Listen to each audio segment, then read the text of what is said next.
Crow, leader of the Nightmare Guild, was remembered by his companions as the man who rescued them. They reflected on moments when he protected their lives. Their admiration spread through the group, reinforcing his reputation as a benefactor. More guild members praised Crow's character. One declared no person matched their master, while another considered him worthy of complete loyalty. As they spoke, Crow remained silent, recalling the responsibilities carried beneath his position despite receiving constant respect. A shared conclusion emerged among the guild's strongest members. They regarded Crow as the world's greatest guild leader. While supporters voiced agreement, Crow reacted very differently, overwhelmed by their devotion.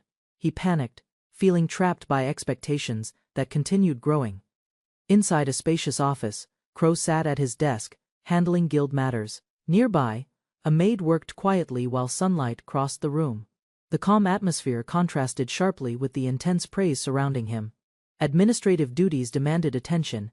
Reading a report, Crow discovered fresh news about Nightmare's activities. The documents suggested the guild had caused another major disturbance. He stared at the page, speechless for a moment, knowing his organization often created unexpected situations. While reading a magazine article, Crow discovered that Nightmare had become extremely popular among the public. The publication praised several guild members and highlighted their appeal. Seeing such attention focused on his guild, Crow reacted with visible discomfort. The article continued listing compliments about Nightmare's members. Yuma, Lulu, Horace, and even Crow himself received admiration from readers. Every paragraph praised someone's appearance or personality. Crow hid behind the newspaper, growing increasingly uneasy. A maid named Fel entered the office, carrying fresh coffee. Noticing Crow's unusual silence, she called out to him. Her arrival briefly interrupted his reading, while Crow remained seated, still processing the overwhelming popularity surrounding his guild recently. Fel placed the coffee before him and gently asked whether something was troubling him. Crow admitted that something indeed bothered him. The conversation remained calm as she waited patiently for an explanation, hoping to understand the source of concern. Introducing herself formally as Felsoul's Nightmare's fourth-ranked member, she offered her support without hesitation. She declared that she would do anything for her master. Her sincere devotion only reminded Crow how intensely loyal the guild members had become. Crow casually asked Fel what she would do if he left the guild. Rather than treating it seriously, he presented the idea as a hypothetical question. Fel quickly understood the meaning and began considering the possibility. Fel answered without hesitation that she would die if Crow departed the guild. She smiled while making the statement, as though it were completely natural. The reply stunned Crow, leaving him speechless and deeply alarmed by her extreme devotion. Worried by her response, Crow urged Fel to value her own life and abandon such dangerous thinking. Fel immediately refused the suggestion, remaining respectful yet firm. She insisted that she could not accept that viewpoint under any circumstances. Fel calmly explained that her life belonged to Crow because she had dedicated everything to him. In her view, losing the person she served removed her reason to continue living. Crow listened in disbelief, unable to comprehend such reasoning. As Crow struggled to process the conversation, someone nearby tugged at clothing and called for him. The small interruption drew attention away from Fel for a moment, giving him brief relief from the unsettling discussion and its implications. Yuma overheard the discussion and immediately believed Crow planned to leave Nightmare. Tears filled her eyes as she questioned him. The guild's first-ranked member looked devastated, unable to accept even the possibility that her beloved Crow might depart someday. Crow quickly explained the topic was only hypothetical, hoping to calm her. Yuma heard the clarification yet remained shaken. The mere suggestion of separation frightened her deeply, causing visible distress, despite his repeated attempts to reassure her. Unable to contain her emotions, Yuma rushed forward and grabbed Crow. She clung tightly, declaring that she did not want Nini to leave. Her desperate reaction caught him off guard, turning a simple question into dramatic scene. Yuma continued crying, refusing to listen while other guild members tried calming her. Crow awkwardly endured the commotion as explanations failed. Concern for Yuma's well-being replaced his earlier worries, and he focused entirely on stopping her tears and panic. Realizing his mistake, Crow promised never to joke about leaving again. Yuma demanded that he stop abandoning her like her father had. The remark left Crow speechless, revealing deeper feelings behind her reaction and making the situation far heavier. Fel watched Yuma happily enjoying Crow's attention, and wondered whether excessive pampering had created the problem. Although Yuma had calmed down, Fel suspected the guild's constant affection encouraged her dependence on Crow. More than before, she seemed content. Crow sat with Yuma, drinking tea, while she leaned against him cheerfully. Believing the misunderstanding had ended, he reflected on the incident. He assumed everyone would understand his intentions if he ever spoke seriously, rather than joking about matters. Crow gathered the guild members and assured them the earlier discussion meant nothing. He repeated that it had been a joke. Attention shifted toward business. A scheduled meeting was about to begin, with all 10 present. Lulusilla accepted responsibility for leading the meeting and addressed the gathered members. Introduced as Nightmare's second rank, she moved directly to the agenda. The topic concerned a dungeon quest, requiring discussion and preparation from every participant before deployment began. Several members immediately shared opinions regarding the mission. Garga dismissed concern over the reported creatures, while Amaria reacted emotionally and complained about them. Lofia calmly suggested the issue likely involved rumors surrounding a goblin nest. Steering the conversation forward, Lulu explained that the goblins had gathered many valuable items inside their nest. Crow immediately volunteered to handle the quest himself. Hearing his decision, Lulu accepted it, but the question of who would accompany him remained unresolved. The moment Lulu asked who should join Crow, nearly everyone volunteered at once. Voices filled the room as members eagerly offered themselves for the mission. Lulu watched the chaotic response, while several guildmates raised their hands without hesitation. One after another, the members displayed their willingness to accompany Crow. Their expressions revealed excitement, rather than concern about danger. Each person appeared determined to secure a place beside him, treating the opportunity as something especially important and valuable. Observing the overwhelming reaction, Crow misunderstood their intentions. He assumed everyone worried about his safety and wanted to support him against the goblins. Believing the task was simple enough alone, he quietly questioned whether such concern was necessary. Before Crow could settle the matter, Horace stepped forward with confidence.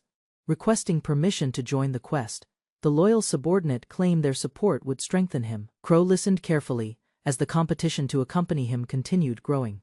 Horace, ranked alongside Garga, requested a place on the mission. Crow tried explaining that he could travel alone, but the discussion ignored his preference, as members continued competing for the opportunity beside him. Garga immediately challenged Horace's claim. Both insisted they were the most suitable companion for Crow. Horace argued that his abilities made him indispensable, while Garga refused to yield.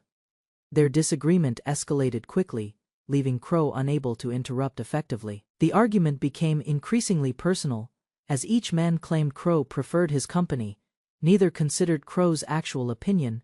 Convinced of their own importance, they treated the decision like a contest, determined to prove themselves superior to the other. While Horace and Garga exchanged threats and boasts, Crow sat quietly between them. Lulu watched nearby as the conflict intensified. Crow wished they would stop fighting, but his words carried little influence once their rivalry gained momentum. The confrontation suddenly spiraled out of control. A powerful attack or ability struck during the dispute, engulfing part of the area in flames. One combatant screamed in panic as destruction spread, transforming a simple argument into complete chaos. Just as the argument threatened to worsen, a spear flew across the room. The weapon extinguished the flames and halted the disturbance instantly. A stern voice ordered the quarreling members to stop their petty dispute.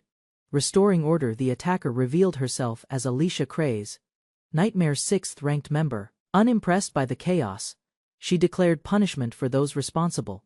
Her intervention ended the confrontation completely, making it clear she would not tolerate reckless behavior again, anytime within Nightmare. Crow thanked Alicia for stopping the fight before greater damage occurred. Alicia accepted the praise with visible satisfaction, then immediately requested more recognition from her master. Rather than discussing the mission, she focused on earning additional approval. Crow responded by gently patting Alicia's head as a reward for her help. The simple gesture pleased her greatly. She relaxed at once and quietly enjoyed the affection, treating his acknowledgement as something far more valuable than praise. Alicia openly admitted how much she enjoyed receiving attention from Crow. Her statement immediately affected the surrounding members. Several reacted with jealousy and frustration. Realizing she had gained a privilege they desired themselves, causing fresh tension. Enjoying Crow's attention, Alicia suddenly declared that she would become his wife. She confidently included Crow in the decision, treating the matter as already settled. Crow stared at her in surprise, while she spoke with enthusiasm. Alicia continued explaining her vision of marriage. In her view, becoming Crow's wife meant accepting everything about him without exception. Crow immediately objected to the idea, but Alicia remained unfazed, calmly advancing her argument, despite his confusion. To further support her claim, Alicia stated that she would accept all of Crow's wishes and desires. She appeared completely serious about the proposal. Her unwavering confidence only increased Crow's discomfort as the conversation moved farther beyond reason. Crow attempted to calm the situation by saying such matters could only be discussed in a distant future. Before the topic could end, another member interrupted. The surrounding guildmates watched closely, unwilling to let Alicia dominate the discussion. Lofia raised her hand and gained Crow's attention. Although he assumed she wanted to join the quest, she quickly denied that assumption. Her playful expression suggested another motive entirely, signaling that the strange competition surrounding Crow was far from over. Lofia suddenly hugged Crow and declared that she also wanted to become his wife. The unexpected embrace shocked him completely. Nearby members shocked, while Crow struggled to respond as another guild member joined the growing competition. Rather than demanding exclusive status, Lofia cheerfully stated that she would accept becoming a second wife. Crow firmly rejected the idea and insisted he wanted no such relationships. His denial failed to discourage her enthusiasm or alter her position. Lofia continued defending her proposal by explaining that multiple spouses were accepted within their society. Before the discussion could continue peacefully, another voice strongly objected. The disagreement interrupted her argument and shifted attention toward a different guild member. The room suddenly fell quiet, as Lulu lowered her head and remained motionless. Her unusual silence worried everyone present. Crow noticed the change immediately and called out to her, uncertain about what she was thinking or feeling. Lulu finally revealed the source of her distress. She refused to accept the idea and convinced herself that Crow was becoming a morally corrupt man. Sweat covered her face as she struggled with the misunderstanding, deeply troubled by it. The meeting finally ended, and the members prepared to discuss their mission separately. Crow was instructed to remain inside his room, while the others handled arrangements. Relieved to escape the chaos, he quietly entered and shut the door behind. Alone at last, Crow sank into a corner and released his frustration. The exhausting events of the day weighed heavily, as Nightmare's lowest-ranked member despite being leader. He once again wished he could leave the guild. Crow reflected on the admiration his guild members constantly showed him. Their praise felt undeserved because he considered himself weak and incapable, unable to use the special power granted by the goddess. He believed his shortcomings were obvious. Despite those insecurities, Crow admitted that weakness was not the only reason he wanted to quit. Sitting before a small mirror, he gathered his thoughts. Another concern lingered in his mind, one he had avoided discussing. As Crow focused on that hidden issue, something caught his attention. His expression immediately changed from contemplation to surprise. Staring ahead in disbelief, he appeared to notice an unexpected sight, interrupting his train of thought before he could continue. Alone in his room, Crow stared at his reflection and criticized his appearance. He believed his face looked disappointing and considered it a personal flaw. Because of that insecurity, he always concealed himself behind a mask, even among companions. Thinking about Nightmare's members only deepened his worries. Surrounded by talented and attractive people, Crow felt completely out of place.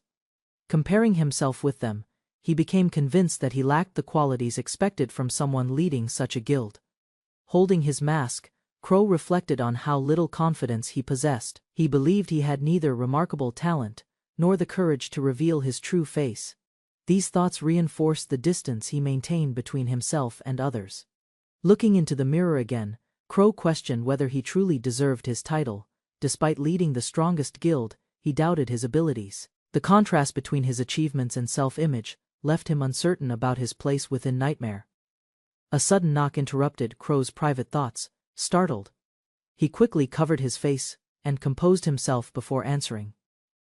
Hearing a familiar voice requesting permission to enter, he nervously allowed the visitor inside. Ending his moment of solitude, the visitor turned out to be Almeria, who excitedly announced that she had been chosen for the quest. Overflowing with energy, she introduced herself dramatically and immediately suggested treating the mission like a date, clearly pleased by the assignment.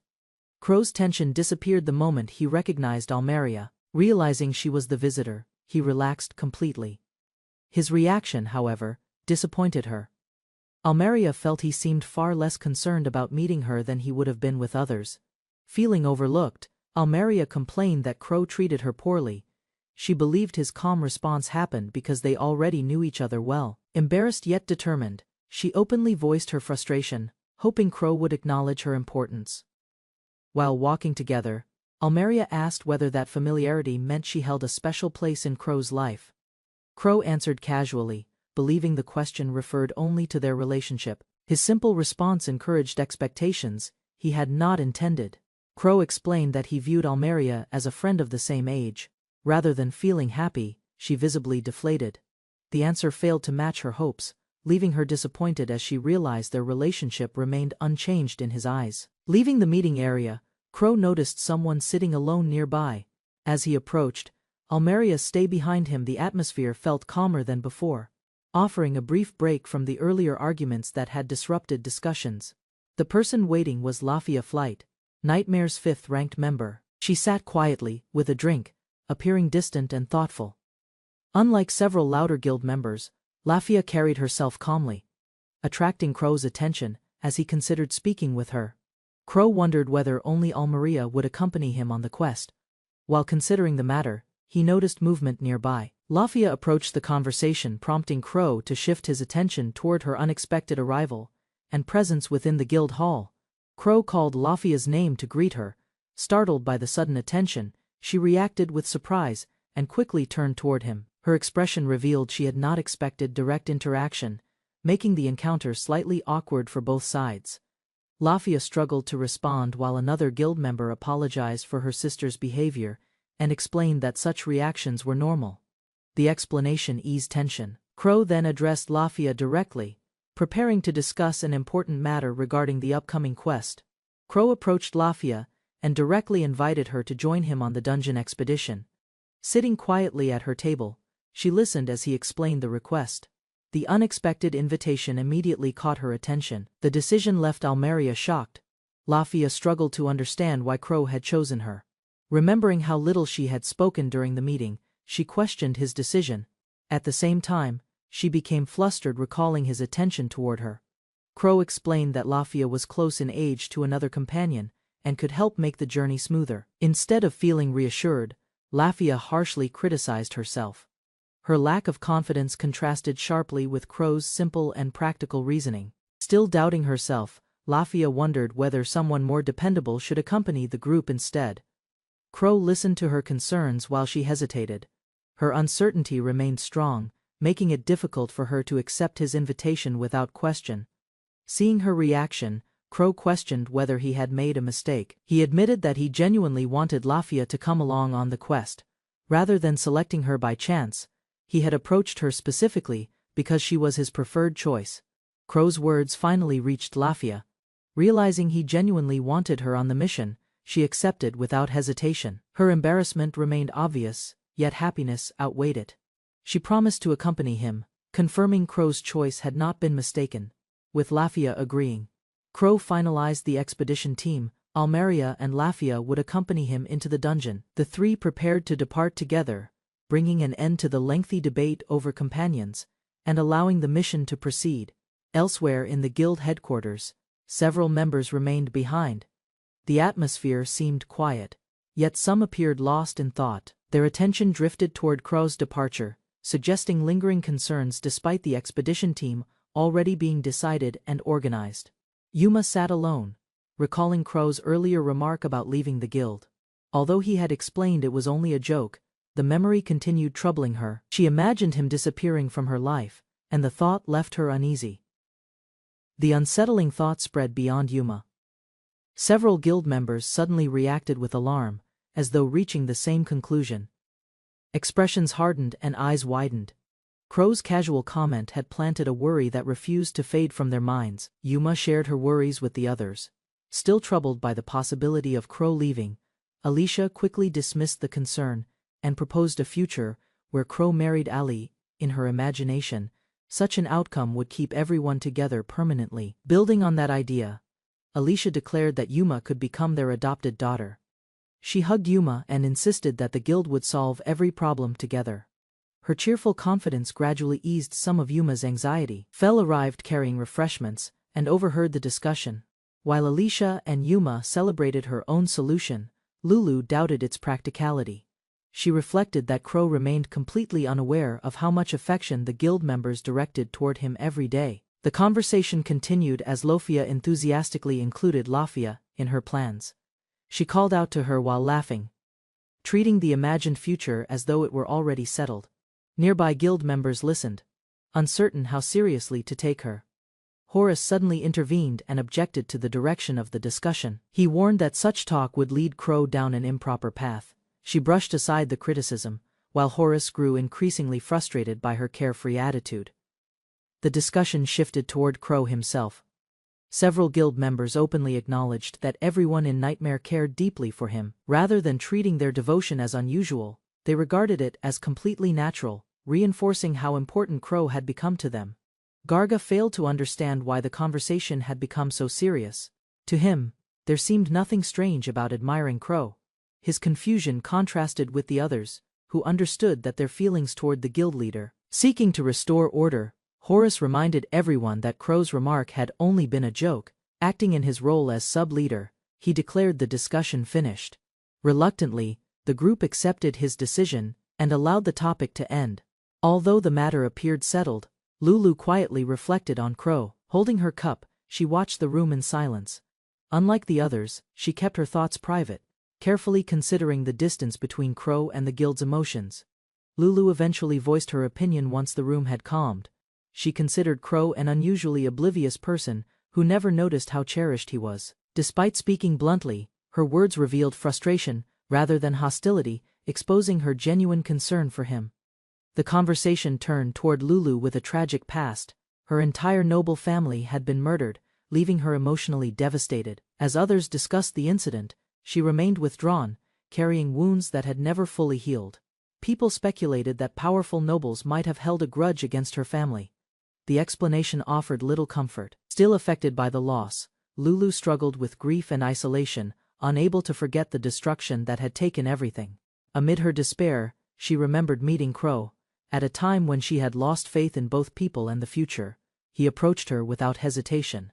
That simple gesture became a turning point she could never forget. Crow extended his hand and offered support when nobody else would. Rather than ignoring her suffering, he reached out and helped her stand again. To her, he became the first person willing to acknowledge her pain and loneliness. Remembering that moment, Lulu reflected on how Crow had repeated the same kindness many times for different people. His willingness to help others was not unique to her. That realization deepened her gratitude and strengthened her devotion toward him. As the journey continued, Lulu reflected on Crow's importance. To those abandoned by society, he had become their hope and support. The self-proclaimed unattractive guild leader changed countless lives simply by reaching out when nobody else would. That gratitude gradually transformed into overwhelming devotion. Each cherished Crow beyond ordinary loyalty, refusing to imagine a future without him. Determined never to lose their leader, they admired him almost like a sacred figure, creating a guild filled with dangerously intense affection.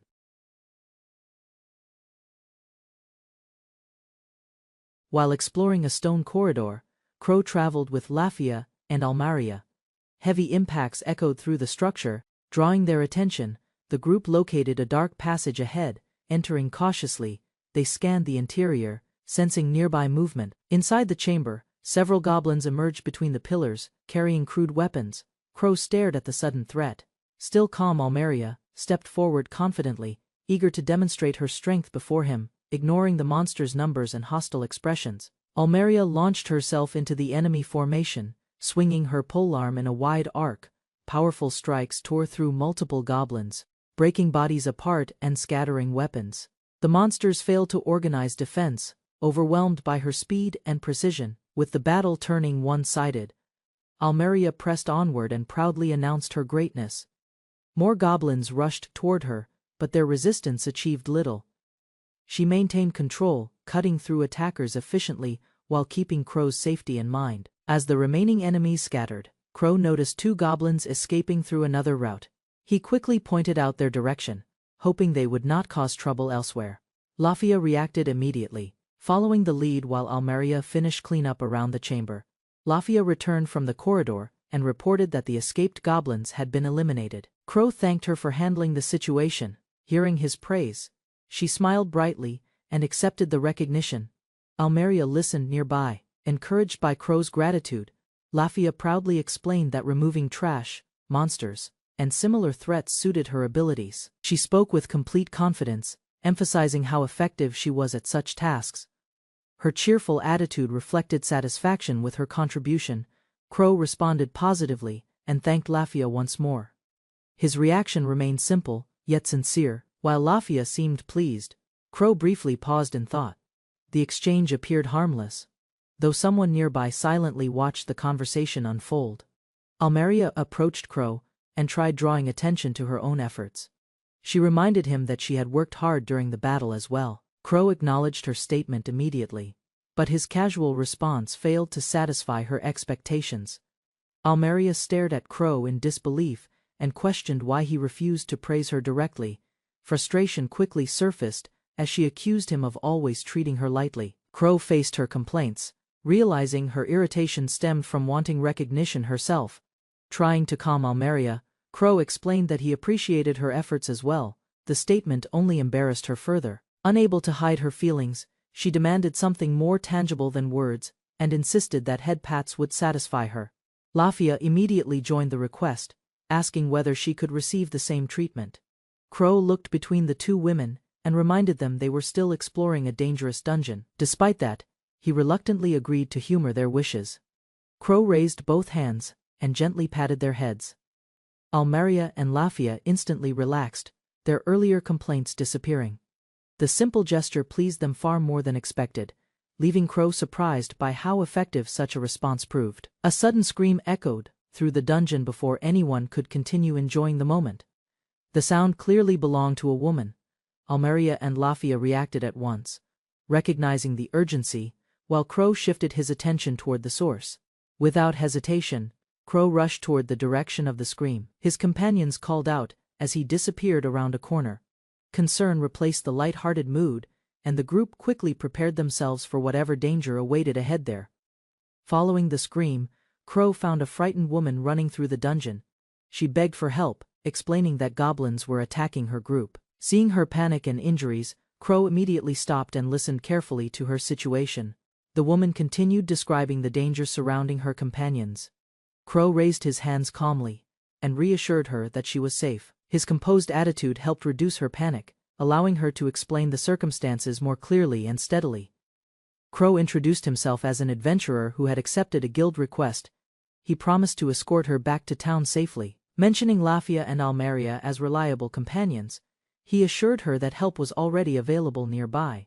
Hearing Crow's promise, the woman relaxed and smiled with relief. The fear that had controlled her expression faded quickly. Believing rescue had finally arrived, she expressed gratitude and placed her trust in the adventurer standing before her. Just as the atmosphere settled, Almeria rushed from behind and targeted the woman. Crow answered confidently, but Almeria reached. Her spear pierced through the attacker instantly, eliminating the threat before it could reach the unsuspecting survivor. The rescued woman suddenly revealed hostile intentions. Blood splattered as Almeria moved between her and Crow. With a furious expression, Almeria condemned anyone who tried approaching Crow. The woman's confusion grew immediately as the situation changed beyond expectations. Almeria's hostility intensified. She questioned how the stranger could believe Crow would help her, and accused her of ruining a pleasant moment. The woman, overwhelmed by the sudden reaction, struggled to understand why such extreme anger was directed toward her. Realizing the danger, the woman desperately tried to stop Almeria.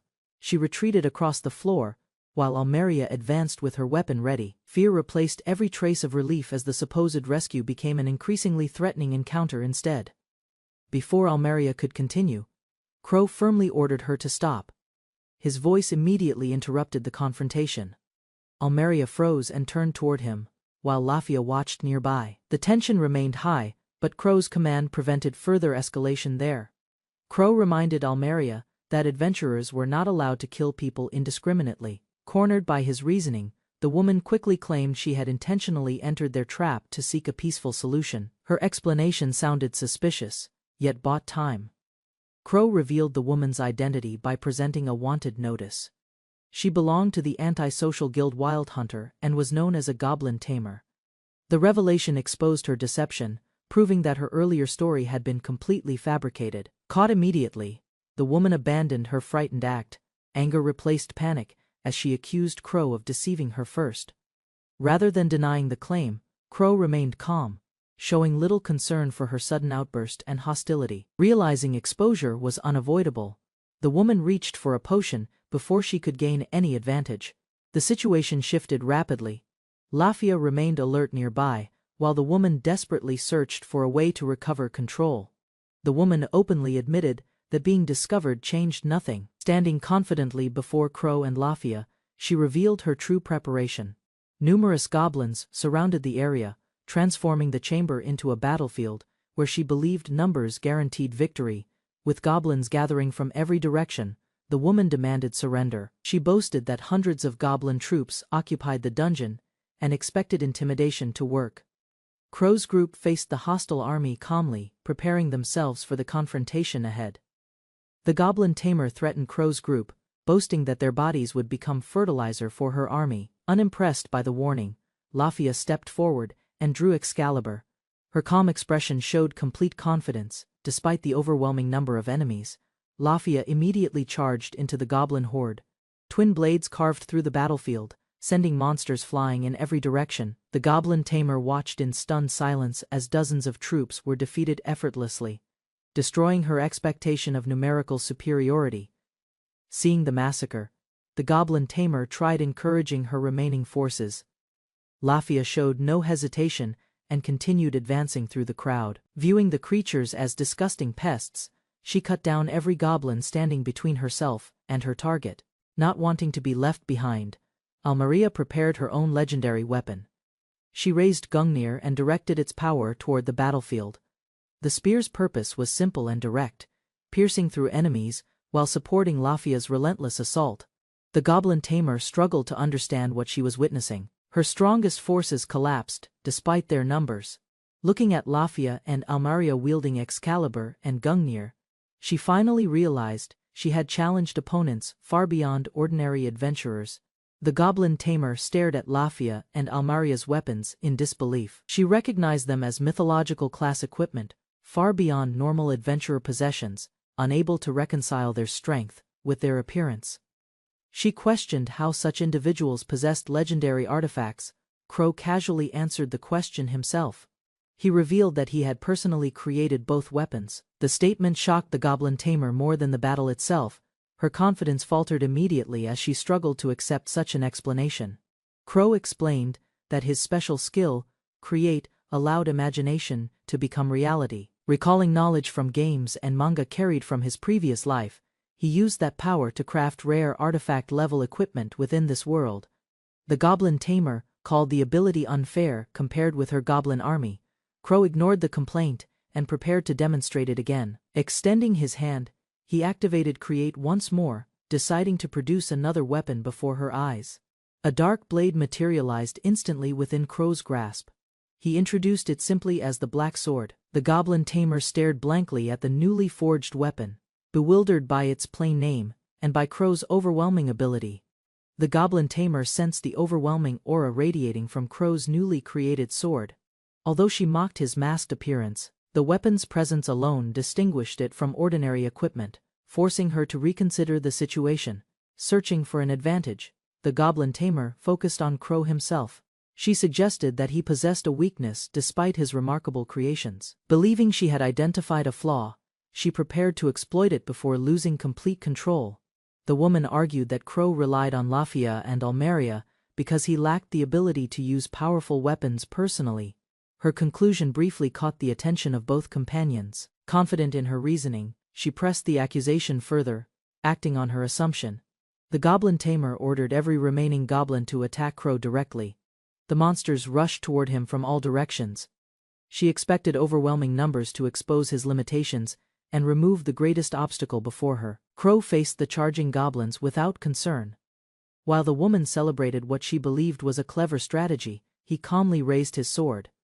A single attack shattered the approaching monsters, proving that her assessment of his abilities was completely wrong. Crow looked at the battlefield and concluded that defeat was impossible against opponents like goblins. His confidence came from experience, rather than arrogance. The goblin tamer watched uneasily, realizing her numerical advantage had already lost much of its value. Unable to accept the situation, the goblin tamer ordered every remaining goblin to retreat. She abandoned thoughts of victory and focused entirely on escape. Panic replaced determination as she searched desperately for any route leading away safely. Her attempt failed almost immediately. Attacks struck from multiple directions before she could create distance. Surrounded by overwhelming force, she stumbled forward in shock. The battlefield she once controlled had become a trap closing around her. Severe injuries left the goblin tamer screaming in pain. She collapsed while questioning how events had deteriorated so completely. Fear, regret, and confusion overwhelmed her thoughts as she finally understood the consequences of challenging Crow's group directly. Lafia and Almeria stood over the defeated woman and explained the reason for their anger. She had harmed adventurers and insulted Crow. Their cold expressions made clear that protecting Crow mattered greatly to them. Leaving the woman speechless, even while badly injured, the goblin tamer begged for mercy. Crow repeated that killing people was wrong, but Almeria misunderstood the instruction. Believing anything short of death was acceptable, she eagerly sought permission to continue punishing their captive. The woman's pleas accomplished nothing. Painful attacks continued as she desperately cried for forgiveness. Fear dominated her thoughts while she struggled to endure the punishment. Every attempt to gain sympathy failed, leaving her trapped before the furious adventurers. Lafia and Almeria explained why Crow mattered so much to them. Crow had rescued them from suffering and changed their lives completely. Because of that gratitude, they could not tolerate insults or harm directed toward the person they respected. The goblin tamer finally broke down completely. Her laughter became unstable as the relentless pressure overwhelmed her. Crow watched from a distance while the woman's resistance disappeared, leaving only panic, confusion, and desperate regret over her actions. Satisfied that the confrontation had ended, Almeria happily admitted striking the woman several times.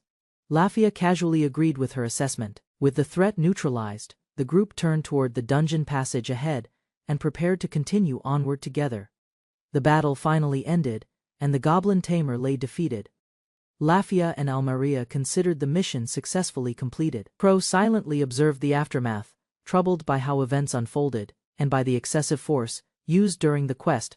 Looking at the injured woman, Crow blamed himself rather than his companions. He believed he was the only person harmed by the mission's outcome. The incident reinforced his growing concern that his leadership continued creating unnecessary problems. Crow reflected further on the situation while walking through the dungeon.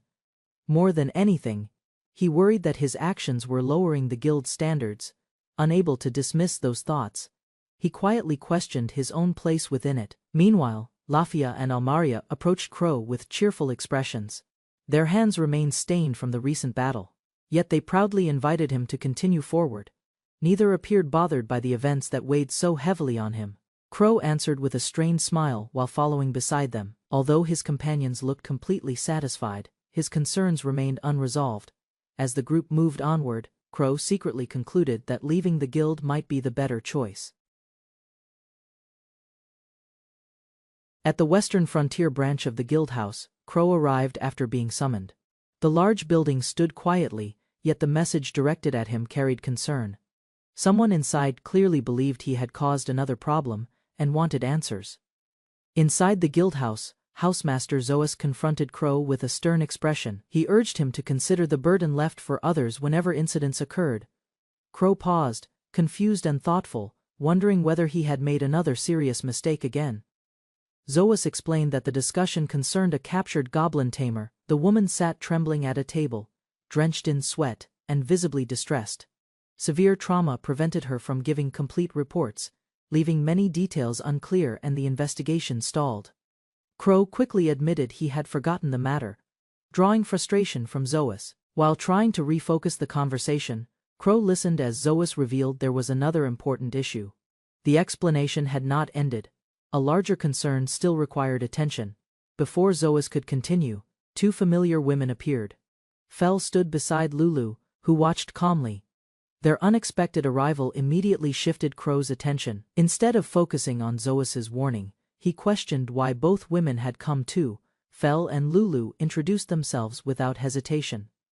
Fel declared she served as Crow's maid, while Lulu identified herself as the guild's vice leader. Their statement surprised everyone present, especially because Crow had supposedly arrived to register as an adventurer. The introductions ended when Zoas explained the situation. A guest had arrived and specifically requested a private meeting with Crow. Accepting the request, the group moved deeper into the guild house, while preparing for the unexpected discussion. Inside a reception room, the visitor waited impatiently with a cup of tea. He complained about Zoas's delay and noted his drink had grown cold. Despite his irritation, he remained seated calmly as Crow entered. The nobleman was introduced as Viscount Rai. Crow struggled to remember the meaning of the title and awkwardly apologized. Rai showed little concern for the mistake, while Zoas clarified that Crow was the guest's intended contact.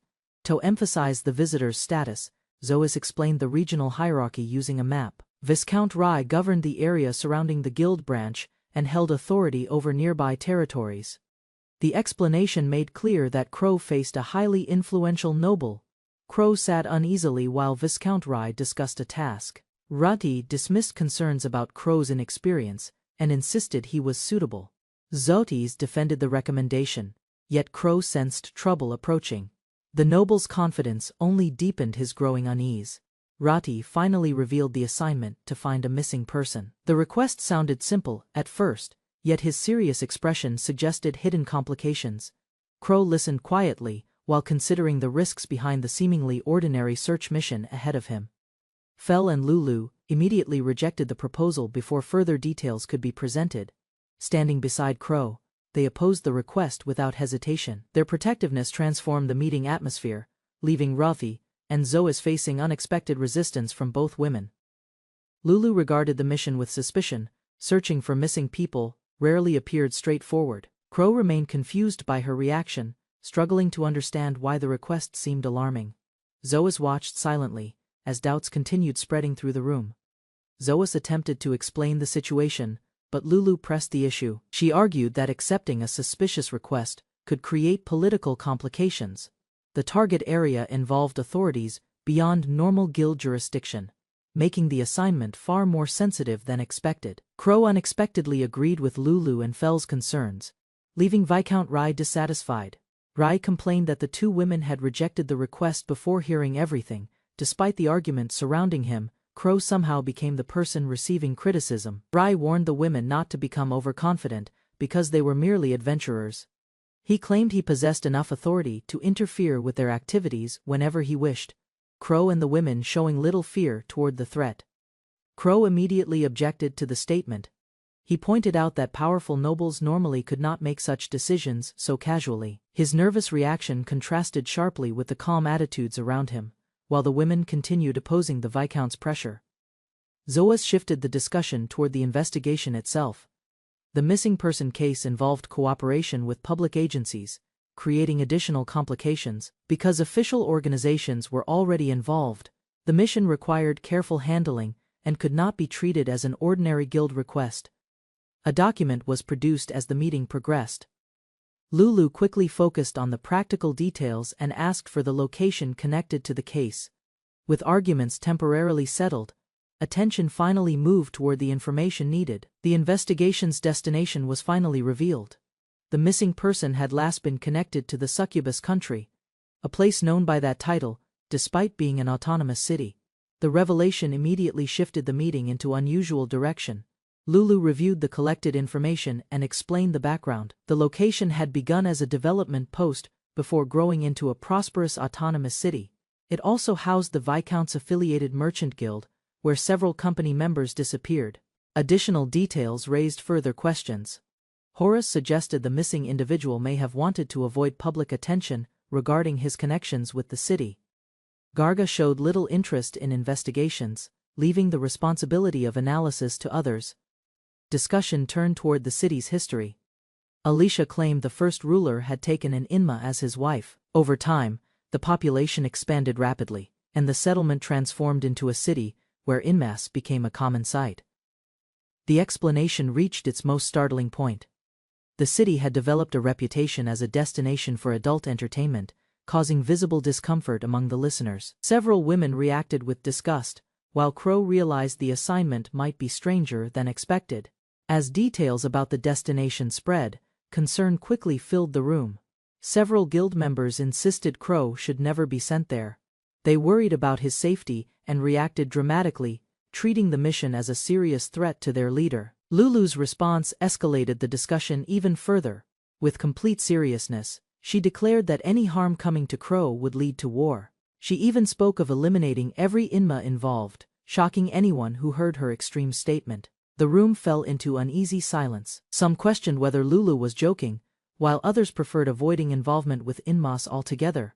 Several members supported rejecting the request entirely, believing the mission carried unnecessary risks. Despite the Viscount's expectations, Crow focused on Lulu's earlier declaration rather than the mission itself. When he asked whether her statement truly implied war, she answered without hesitation. Lulu openly admitted her dislike toward Inmas and anyone closely associated with them.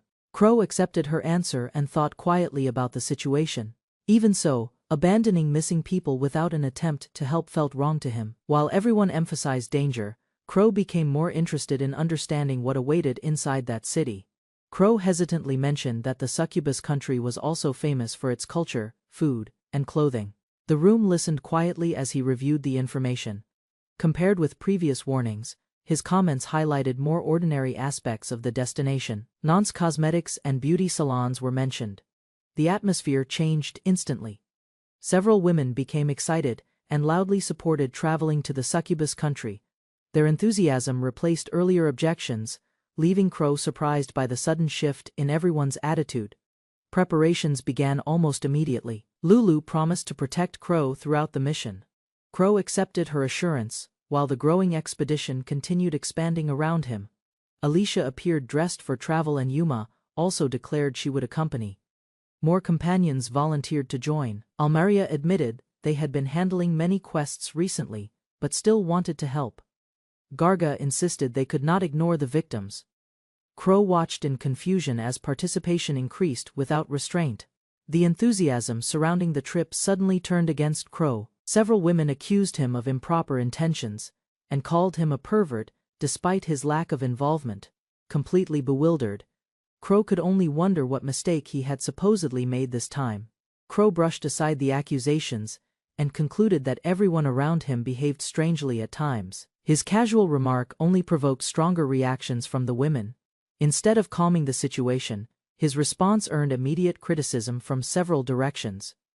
The group departed for the mission and traveled across broad plains, surrounded by forests and distant mountains. Their journey continued smoothly through the countryside. As the scenery changed around them, the destination gradually drew closer with each mile.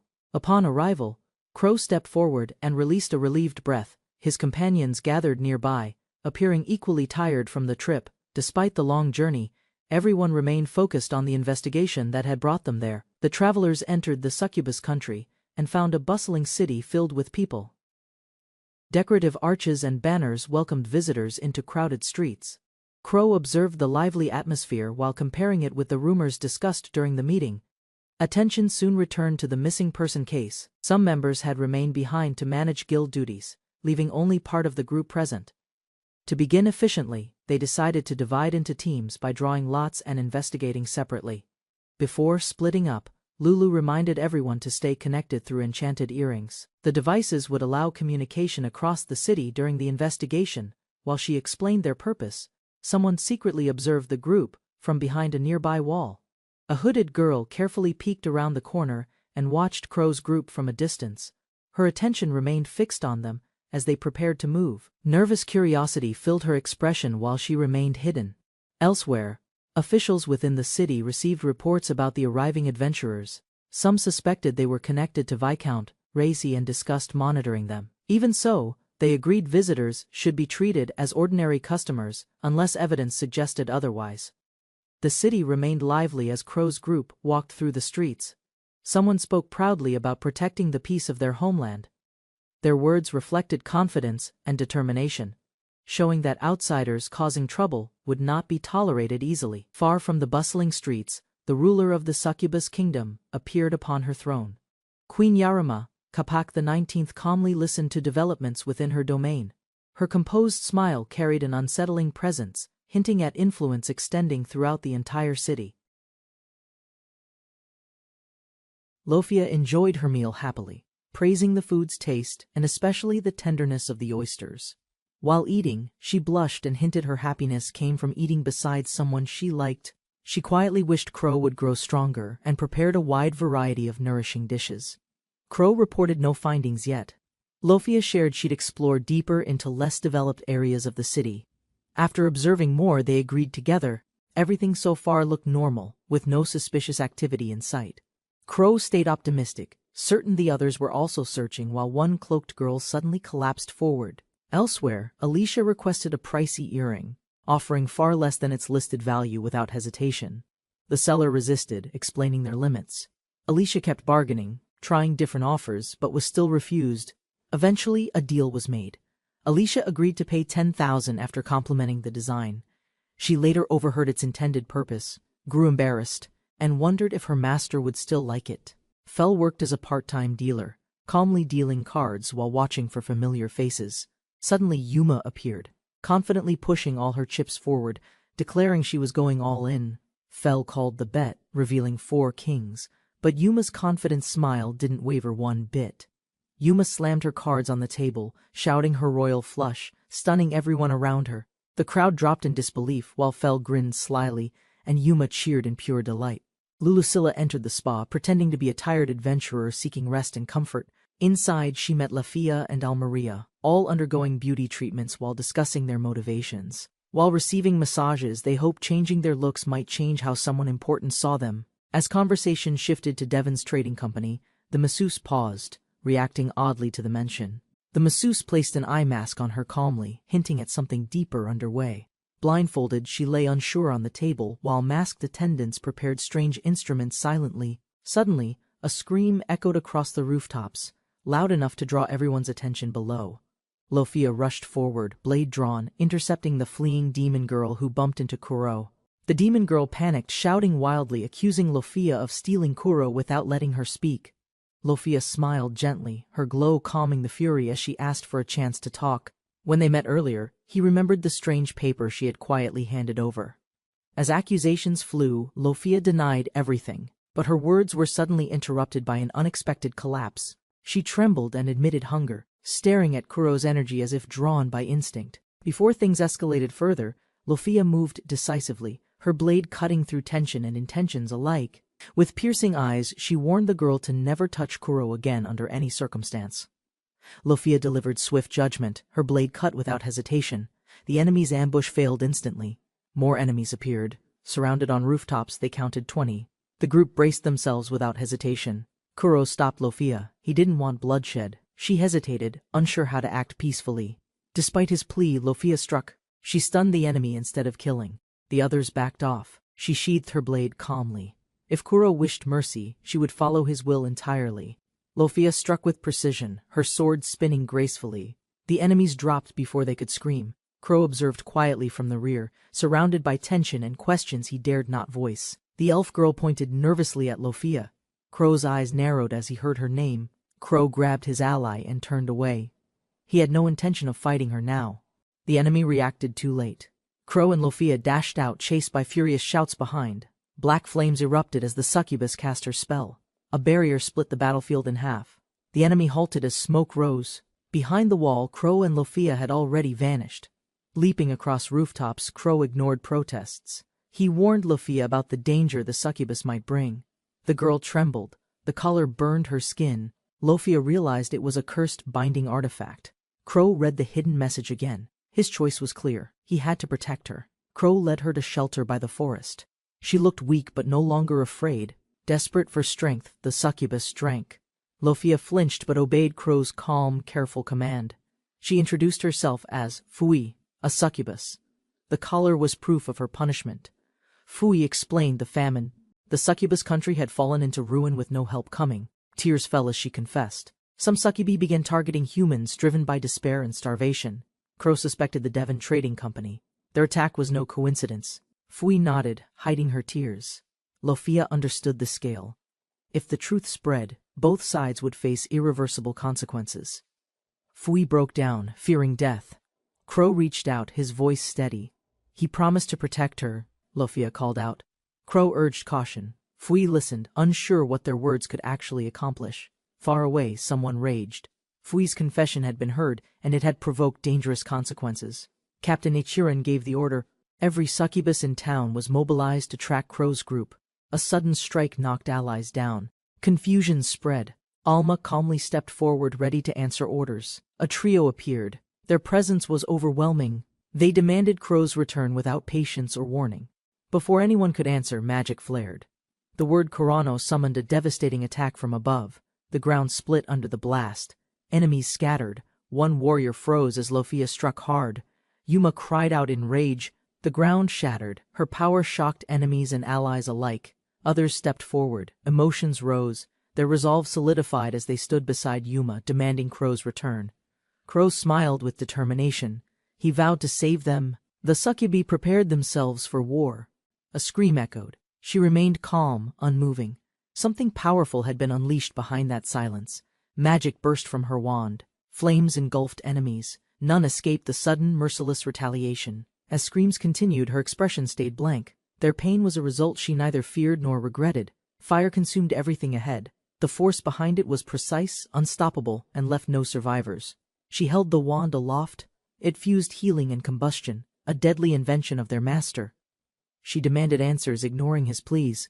The prisoner screamed, broken by pain and desperation combined. Blade to his throat, she snapped. The idea of betrayal only deepened her suspicion. The others remained calm. Yuma woke up, unaware of the tension filling the air. Their answers aligned. The group accepted the truth. But another topic had to be investigated next. Suspicion shifted. All eyes turned toward Devon Trading Company. Fear replaced silence as truth approached fast. Without warning, she pinned the suspect. The sudden force silenced resistance and demanded immediate truth. He resisted fiercely but faltered. She agreed to listen, though she doubted his fear-driven denial. Her gaze narrowed. She read his reactions clearly. His heartbeat betrayed every word he spoke. She revealed key locations across the city, each one ideal for hidden human activity. The final sight shocked him. The underground facility's name alone made his body tremble in fear. Fell reached out to Lulu-sama. Behind her, pain echoed while the group awaited orders. Lulu responded with clarity. She confirmed she had information about Devon Trading Company's hidden underground location. Her unit was prepared. Fully equipped and ready, they moved without delay to intercept the threat.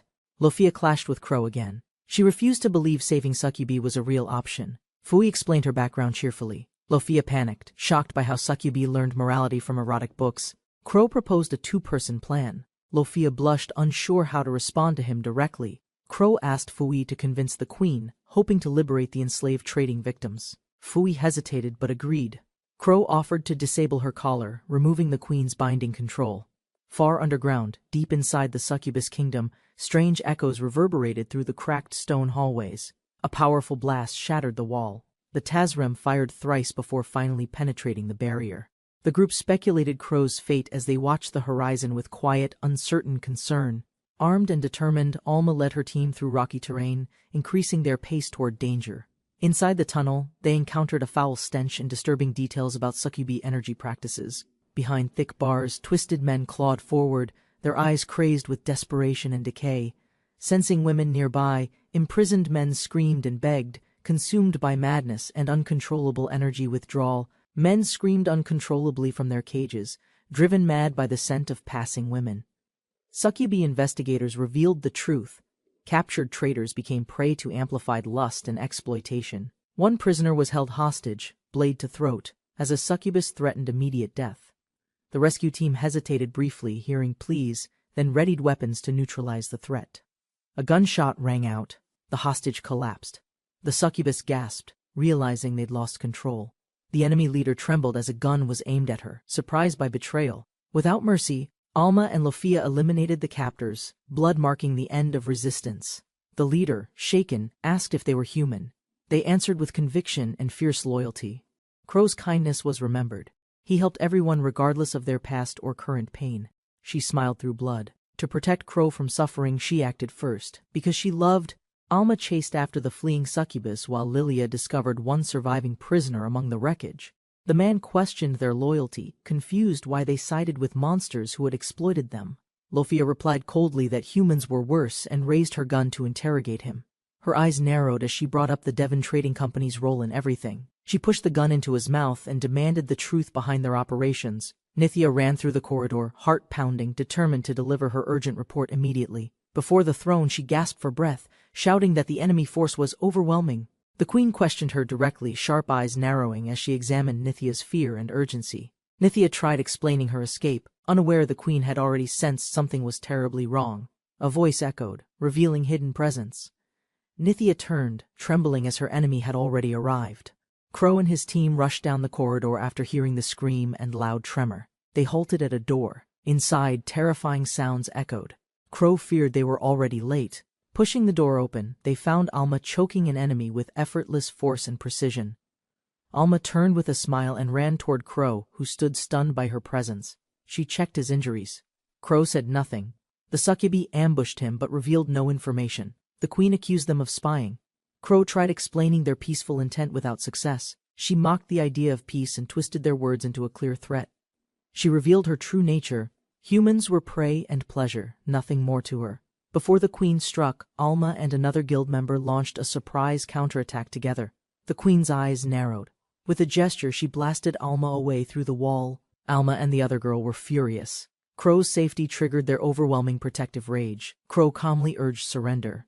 Any resistance would only deepen suspicion and worsen the current situation. One of the succubi, Huey, begged for peace and proposed freeing the captured humans. The queen hesitated. Huey's courage stirred doubt. Even she questioned hiding the truth any longer. The queen's rage exploded. She blamed Huey for betrayal and everything that had gone wrong. Crow's group watched silently as the queen dismissed diplomacy, blaming hunger for endless conflict cycles. Enraged, the queen shouted. She refused to kneel or accept mercy from any human. She recalled the suffering of her kin and condemned Huey for siding with outsiders.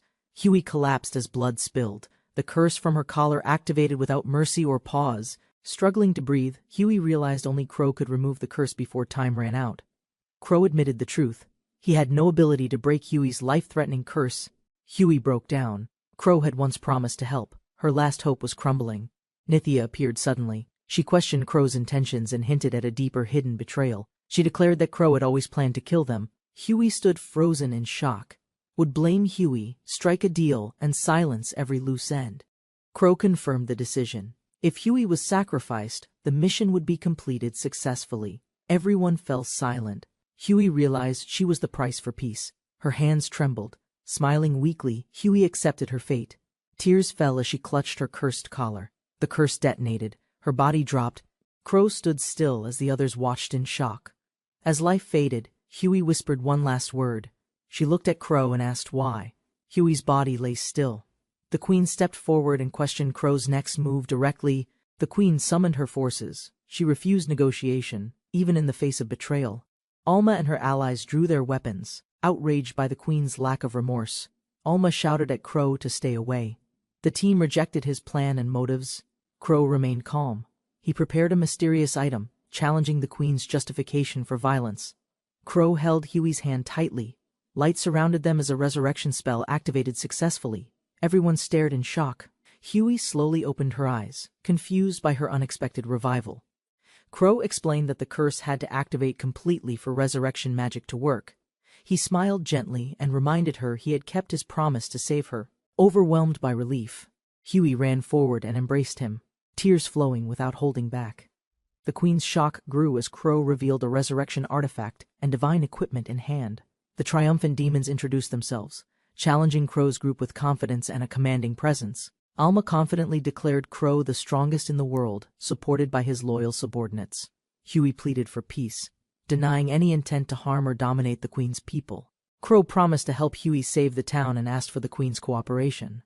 Crow ponders the nation's starvation and wonders if the true issue lies elsewhere, beyond appearances. Lulu and Raffia arrive, their presence commanding attention as they step into the unfolding situation. Raffia reports on uncovering fraud and extortion tied to the Devon Trading Company's actions and affiliates. The investigation turns violent as the questioner confronts the culprit, demanding answers about the company's role. The suspect denies responsibility, but the pressure mounts as the truth about the contract surfaces. The suspect confesses to everything, but Crow uncovers further signs of bribery and tax evasion. Raffia explains the company's exploitation of succubi, using them as pawns for illegal financial schemes. Crow reveals the shocking truth: the Devon Trading Company operates no differently than a criminal guild. 1 hour ago, Raffia and Crow investigate the underground passage of the Succubus Kingdom. Raffia instructs everyone to report their findings as they continue their investigation in the kingdom. The team discovers price discrepancies, suspecting that bandit attacks may have caused distribution issues.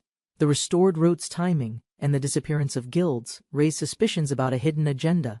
The Devon Guild's involvement becomes clear as illegal gambling and overcharging plague the Succubus Kingdom.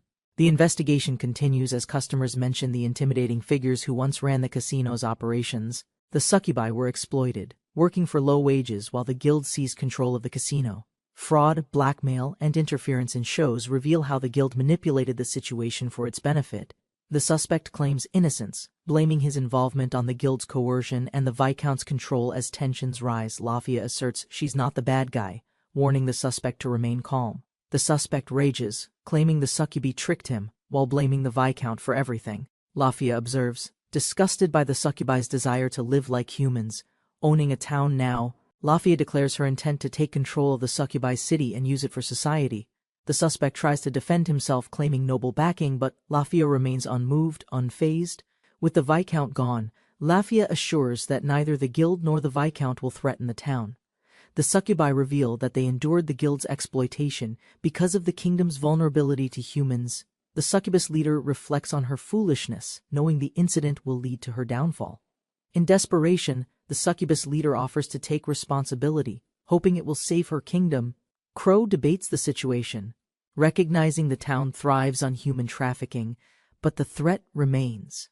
Crow suggests the succubus queen should take full responsibility, potentially saving her people, sword in hand. Huey begs Crow not to kill the succubus queen, but Crow remains determined, sword in hand. Crow reflects that if someone must die, it should be him. He takes all the blame. The succubus queen tearfully admits she is guilty, wearing the mark of sin to prove it.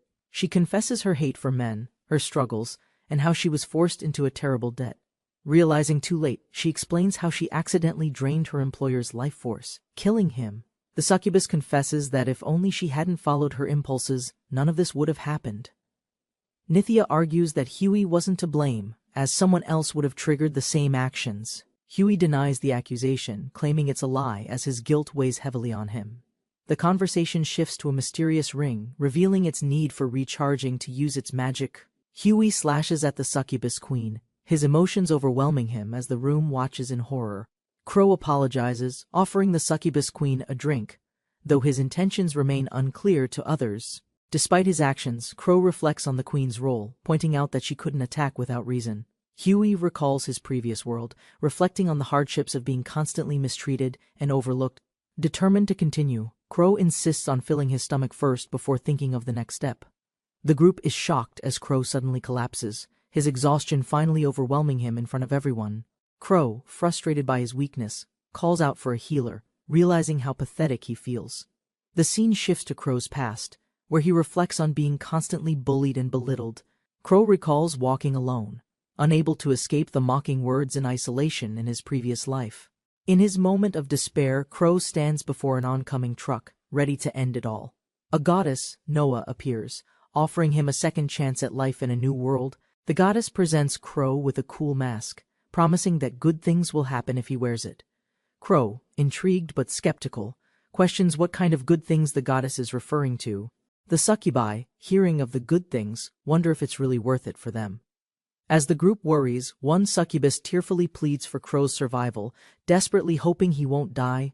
Crow's condition improves after the potion works, with the succubi and others relieved that he's stable. Crow received gratitude from the succubus for his efforts in helping them. A new day dawns with a scene of a carriage passing by a building. Crow reports a supposed bandit attack, exaggerating the situation to protect his cover. The man listens attentively, relieved that Crow's report might have cleared him of suspicion. A new character hints at a deeper connection to the recent trading business troubles. The succubus opens a shop, much to Crow's dismay. He wonders why they got involved. Crow questions his responsibility regarding the estate, recalling that the wealth belonged to the Viscount's family. Crow reluctantly takes responsibility, but warns that succubi can be dangerous if things go wrong. Crow decides to quit the guild in his effort to take responsibility, but the others plead with him. Crow agrees to mediate, helping humans and succubi get along, though he feels he's holding everyone back. Crow encounters Lulu, who excitedly greets him, calling his name as she rushes towards him. Lulu asks if it was really okay for Crow to pick her up. He confirms. Crow and his companion discuss the consequences of lying in the report to protect succubi. Crow reflects on the situation as Lulu suggests that former enemies are now reconsidering their actions. Crow and Lulu agree that their efforts have limits, but they're glad the succubi understand. Crow remarks sadly that the people from the trading company died from exhaustion before they arrived. Lulu admires Crow's kindness, agreeing that fewer lives lost is always better, even for bad people. Lulu warns Crow that his kindness might get him killed one day if he keeps acting like this. Crow reflects on the past, realizing how dangerous the situation could have been if he'd collapsed.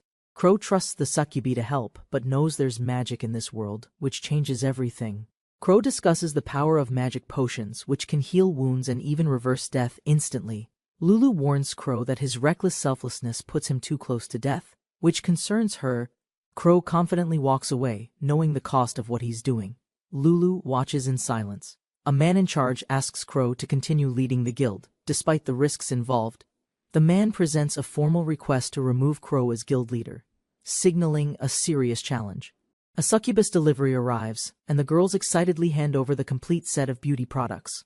The succubus team presents body care products, cosmetics, and beauty supplements, all approved by succubi. The girls enthusiastically discuss limited edition products, including lip gloss and flawless makeup, much to their delight.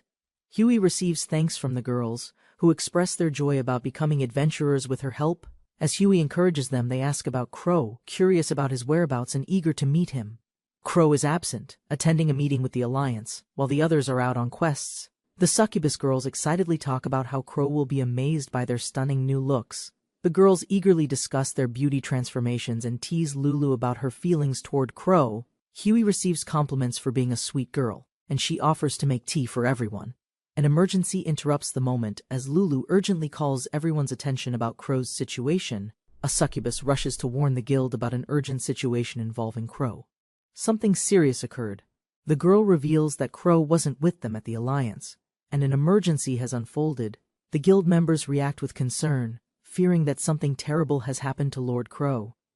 Lulu shares shocking news. Lord Crow may never return to the guild again, leaving everyone stunned. At the Alliance, Crow meets a new figure, who questions if he has become stronger. Pandy, the Beast Duchess guild leader, challenges Crow for calling him weak, eager for a fight. Crow calmly laughs at Pandy, amused by his challenge, which only seems to fuel the tension. Pandy taunts Crow, suggesting he'll be kicked out of the guild soon as leader. Pandy seems to know about Crow's time in the succubus kingdom, pressing him about the cover-up. Crow is unbothered by Pandy's words, who mocks him for neglecting quests and his responsibilities. A group accuses Crow of lying, claiming they have proof of his involvement with a succubus. The accusations continue, with Crow being accused of abusing power, questioning his role as guild leader.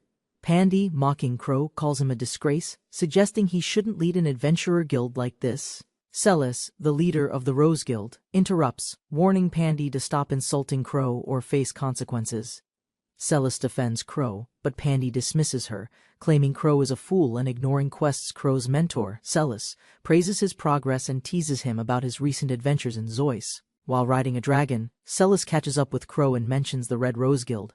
Crow expresses uncertainty about his abilities, but Celis encourages him, reminding him of his strength. As Crow and Celis walk into the meeting room, the topic turns to the guild's restructuring. The discussion turns to the recent concerns about certain guild members' behavior and actions. Crow sat quietly as officials discussed guild unity. Strength depended not just on individual skill. Concerns grew louder. The Alliance finally admitted it could no longer stay uninvolved in guild issues. To fix this, leaders announced a 2-week guild exchange, aiming to strengthen leadership across the board. Confusion spread. Members whispered nervously as assignments were made. Crow's name hadn't been called yet. One leader exploded in protest.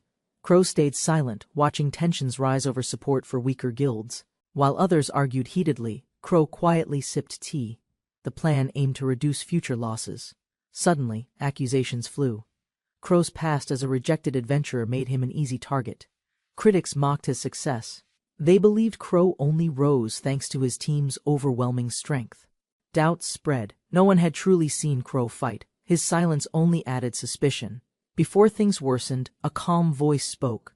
A guild leader urged everyone to settle down. The room fell silent. Cold sweat ran down faces. No one dared to speak. Celis clarified the truth. Crow was never expelled, just an apprentice, not a full member. Pandy accused him again. He believed Crow stole Lulusilla, the most talented in her guild. Celis countered firmly. Lulusilla joined thanks to Crow, helping create their strongest team ever formed. Pandy was warned if he kept insulting Crow, there would be consequences. Crow kept sipping. Tensions flared. Celis threatened violence, but a calm voice stepped in to stop everything. The elder reminded Pandy. The exchange would reveal who was truly unfit to lead. News of the guild leader swap reached others. Some doubted its importance or effect. Raffia panicked. Just imagining Crow away for 2 weeks sent her into emotional collapse. Another member spoke tearfully. Crow would experience the full burden of their guild's intense expectations. The girls panicked. If Crow performed well, others might notice him and steal him away. Pandy arrived. He hoped to win over the guild, charmed by its female members. With forced confidence, Pandy introduced himself as the temporary leader of Devil's triumphant return. Pandy collapsed to the ground. A brutal strike silenced him before he could react. The girls revealed everything. Crow was the true leader. Pandy had wandered into a trap. Pandy tried acting tough, but fear took over. Their sharp glares crushed his confidence instantly. Lulusilla walked silently, missing Crow deeply. She longed for his presence and gentle reassurance. Pandy approached awkwardly. Lulusilla stayed quiet, her thoughts still lost in Crow's absence. Lulusilla rejected Pandy's approach. Her thoughts and heart were distant, filled with growing worry. Pandy marched ahead with confidence, boasting loudly. The others followed silently, unsure of his plans. Meanwhile, Lulusilla whispered for Crow's return. Her control weakened as darkness stirred within her. Inside the cave, a golem emerged. Crow warned everyone and quickly took command of battle. His team responded with energy. Weapons drawn, they shouted in sync, ready to follow Crow's lead. Mel, Kaito, and Beast stepped forward. Each declared their role with confidence and determination. Crow watched the golem prepare an energy attack. He stayed calm and assessed everything quickly. A massive beam exploded toward them. The team scattered as the impact shook the battlefield. Crow regrouped them fast. He volunteered to distract the golem while others attacked together in sync. He smiled. They could win. Crow believed in every member's strength, and they believed too. Crow gave the order. The team launched their counterattack together without hesitation or delay. Blades struck stone. The golems staggered under their combined blows, surrounded from all directions. With the quest complete, Crow stood calmly. He was now leading Pandy's former guild. Crow recalled how chaotic the guild had seemed, unsure if he could manage it. His allies cheered. They praised his leadership, surprised he wasn't even a permanent guildmaster. Crow's team praised his leadership. His strategies helped them move efficiently during every encounter. Crow admired their kindness. A voice behind him questioned his strange behavior and expression. He turned to Ali, sincerely thanking her for keeping him safe throughout the mission. Ali felt exhausted but proud. Crow reassured her, and others noted her unmatched endurance. Later, Ali reflected. Only certain people should stay near Crow. His role must grow. Ali took the assignment seriously. If Crow failed, everything might fall apart for him. The others panicked. They were desperate to keep Crow from gaining attention or affection elsewhere. Alicia struggled to manage their demands. They placed everything on her shoulders without hesitation. They walked together. Crow's team marveled at their success, taking down such a powerful enemy. Crow felt conflicted. While praised, he quietly wished he had traded places with Pandy instead. Crow stood proud, flanked by Mel and Kaito. Leading the smaller guild felt manageable. Despite his former low rank, Crow felt capable. Their new team worked efficiently together. Crow compared himself to Kaito, accepting him warmly. He reassured Kaito he belonged there. Shiha was next to speak. Crow thanked her as well, making her visibly flustered. Ali convinced herself she was calm. No matter who Crow liked, she'd stay supportive. Crow smiled confidently while leading. His new guild members followed, curious about his next move. Despite being low-ranked, Crow felt useful. Mel and Shiha's strength balanced their quest team. Kaito, sharing Crow's quiet nature, was accepted. Crow reassured him, grateful for his calm presence. Ali hesitated, but Crow acknowledged Shiha as well. The team slowly bonded during the journey. Ali tried staying composed, declaring herself a worthy wife, while watching Crow interact with others. Ali quietly reached out, grasping Crow's sleeve, unsure of how to express her thoughts. Crow turned slowly, sensing her hesitation. She looked determined but nervous, emotions clear in her eyes. Her grip tightened. Ali's voice trembled as she tried to speak through the silence between them. Crow smiled politely but declined, promising to contact her, completely misreading Ali's emotional intent and tension. Ali froze, humiliated. The others watched silently. Crow, confused, wondered if he'd said something wrong. Ali had collapsed after the quest. She mumbled in sleep, clearly still overwhelmed and exhausted. Crow quietly reflected on the guild's offer. He knew he had to decline it. Later that day, the group held a party. Crow sat between Shiha and Mel. While Kaito gave his report, the others relaxed. The girls praised Crow for yesterday's effort. As Crow ate in silence, he thought again about the offer. Maybe later he'd decide. Irene stood before the group and announced today's quest in the marshlands near town. Fel arrived late, yawning loudly. Almaria scolded him for missing the briefing and showing disrespect. He responded carelessly, claiming women needed more time to prepare. Almaria's face tightened with disbelief. Fel pounded the table proudly, insisting he was the leader. No one dared challenge him. Annoyed, Almaria silently served tea. Fel chuckled alone, oblivious to the cold stares behind him. She placed the tea down gently, as the self-declared leader scoffed without appreciation. The maid poured milk and dumped sugar with a blank face as he chugged carelessly. He slammed his cup, calling everyone to attention with something urgent to say. He pointed arrogantly, demanding loyalty from the guild, unaware of their silent dissatisfaction. He preached about strength and leadership while the others listened, unmoved by his self-important words. He praised them, calling them the best, hoping to achieve what his guild couldn't. He ended the meeting early, urging them to give their all for today's mission. Turning his back, he left responsibility with Lulu, trusting she would handle everything properly. Lulu remained quiet, clenching her fist, watching him walk away with a blank expression. Yawning loudly, he asked to be called later, while the others silently returned to work. Lulu froze in place, overwhelmed. Sweat dripped as she struggled to process what just happened.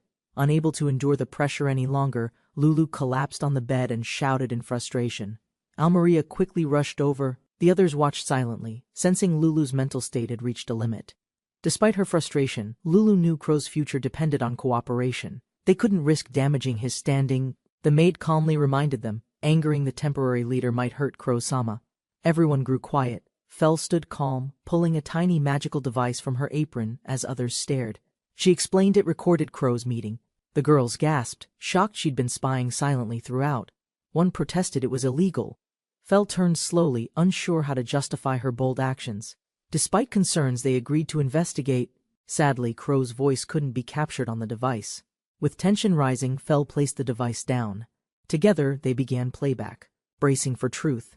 Everyone stared in stunned silence. The voice recording revealed something none of them expected. Fel calmly explained the deal between Pandy and Zois, sparking more confusion among the group. Speculation grew. Maybe Zois had intentions to trap Pandy using his own twisted games. Fel declared Zois a threat. Crow's name was being mocked without any clear defense. Tensions peaked. Lulu clutched her face, imagining the fallout if Zois continued unchecked. Lulu smiled again. Fel confirmed her return. Others realized Crow might be at risk now. Rising with resolve, the girls united. Together they vowed to protect Crow from manipulation. Meanwhile, a guild staff questioned Zois. She linked the sudden leader change to Pandy. They admitted Pandy's behavior was known. Still, his skill delayed action until Crow was threatened. The guildmaster acted. Celis would replace Pandy in hopes of restoring team balance. The girl hesitated, eyes shifting, caught between lying and confessing the truth to her master. She revealed Pandy joined Devil's triumphant return instead, surprising the old man completely and instantly. Sweat formed on his brow. The truth struck him. Celis had changed everything herself. He bolted on horseback, yelling furious. 40 years of experience couldn't prepare him for this disaster. He raced toward the guild, panicked. Pandy's odds of surviving Devil's triumphant return were grim. At Beast Duchess, Crow relaxed with drinks, surrounded by women impressed by his strength. A tipsy woman leaned closer, playfully asking Crow if he had a girlfriend at all. Crow laughed nervously. denying any current relationship, surprising both women seated beside him at the table. One woman kept drinking silently, then glanced at him, asking if he liked anyone special. Blushing, she faced him directly, shyly asking if she could apply to be his girlfriend. Mel suddenly confessed, leaving Crow stunned and Shiha speechless, hands tightly clutched in tension. Blushing, Mel explained her rare chance. Shiha encouraged from behind, cheering wildly for a kiss. Mel approached gently, lifting Crow's chin with intent. Crow sensed her seriousness and didn't resist. Crow paused as Mel leaned in, realizing the moment felt unnatural, whispering that something felt wrong. Crow looked around, noticing the setup. He pulled back, accusing them of secretly recording everything. Crow hinted at dangers from his world. Both girls froze, startled by his seriousness. Sheer raised her hand. Before she could act, Crow intercepted, catching her wrist tightly. Mel, weapon drawn, stood firm behind Crow. Her glare silenced the room's tension instantly. Kaito burst in, blocking Mel's strike with his blade. The room erupted into chaotic shouts. The table shattered. Everyone took defensive stances. The party was over. Trust had crumbled instantly. Kaito drew his weapon, apologizing. Their mission was to expose Crow's weakness, not fight. A teleportation spell activated. The group vanished as the others stood in shock and confusion. The aftermath left only scattered furniture. Crow stared at the space where they disappeared. Kaito stood beside Crow. He sighed, acknowledging the wild plan and questioned its intent. Crow revealed the stolen data chip. He asked Kaito directly if he was an ally. Kaito confesses the plan, exploit Crow's weakness, and hijack Devil's triumphant return from within. He falls to his knees, begging Crow for help against Pandy's tyrannical guild rule. Inside the guild, embezzlement, gambling, harassment, and manipulation plagued the lives of the exploited members. Crow, seeing through the lies, agrees to help, sensing coercion behind Kaito's actions. They shake hands. Firmly, Kaito begins explaining Pandy's delusions, and Crow listens, determined to intervene. Kaito suddenly snapped in rage, furious that Shiha was dating someone he clearly didn't approve of. Crow grew uneasy as Kaito's words turned aggressive, blaming everything on Shiha's supposed unhappiness. Crow interrupted him, trying to redirect the talk, asking what Pandy had done to them. Kaito ignored the question, insisting Shiha needed saving, while Crow wondered what Mel truly thought. Meanwhile, the girls, unaware of Kaito's outburst, argued upstairs, annoyed by his reckless and childish behavior. Rumors surrounded Pandy and Kaito. The guild girls whispered doubts, but tension quietly grew stronger. She cared only for Shiha. Others' opinions meant little as long as they stayed together. Despite his flaws, Pandy treated her kindly. His actions spoke louder than rumors or awkward silences. The girl defended Pandy's care. His thoughtful gestures proved he was not what they imagined. In her obsession, logic blurred. Delirious devotion overtook reason, her mind unraveling with twisted affection. A desperate plan was formed: capture Alicia to gain control over the enemy's weakness. Crow realized the deeper mess. Returning to Beast Duchess felt safer than staying involved longer. Chaos defined this guild. Crow stared at the chart, refusing the guild leader offer outright. Learning the truth crushed hope. Were they truly doomed to remain tools under Pandy's rule? Crow's mind spun. If Kaito was right, then leaving the guild might be salvation. Trouble stirred near the mountain. Inside the guild, panic rose as one warrior lost control. Screams echoed as the monstrous creature crushed him. Fear spread faster than anyone could react. He faced Karkinos, a terrifying beast. Without backup, surviving the encounter was nearly impossible alone. Caught midair by a pincer, he yelled desperately for allies who were nowhere near. The pincers tightened. His cry for help pierced the forest, unanswered in the gathering night. 3 shadows emerged from the forest. Silent and composed, they observed the chaos without blinking. A man screamed in agony as Karkinos crushed him. His strength meant nothing against overwhelming power. He trembled, furious. This shouldn't be happening. He was supposed to be the strongest among them. Visions of his guild filled his thoughts. Normally, they would have been here to protect him. A massive claw swept in. He couldn't dodge in time. His heart sank with dread. Staring into Karkinos' jaws, he finally accepted it. His thoughts faded. His body dropped lifelessly. Gleipnir, Teslam, and Gungnir deployed. The girls readied weapons. Their counterattack was swift and precise. With perfect timing, they struck hard. The monster's shell cracked under their coordinated, unrelenting assault. Fell fired without hesitation. Her calm expression didn't change as she pinned the beast completely. Smoke cleared. The mission was complete. Karkinos lay broken. Fell declared the area successfully secured. Alma grinned, proud of Fel. With cheers and jokes they left for crab hot pot dinner. He raged at them. Furious and wounded, he demanded answers for their delayed rescue. While he barked orders the girls calmly assessed. Lulu ignored him, focused on their plan. Fel denied his request coldly. She mocked him for wasting potions on minor enemies. Alma chuckled. His arrogance backfired. He had nothing left but anger and fading pride. Unable to hold it in, he snapped. He raised his sword in blind frustration. Their weapons clashed fiercely. Dust flew as the ground cracked beneath their explosive opening strikes. He swung wildly, taunting her. She dodged effortlessly, eyes locked, unimpressed by his reckless strikes. He shouted his strength. She stood silent, unshaken. His attack missed, slicing only the air. Seeing an opening, he lunged forward. But her counter was already ready, calm and precise. He shouted about Crow, angry and insecure. The others watched silently, unsure how far he'd go. Fel struck hard. The impact sent him crashing.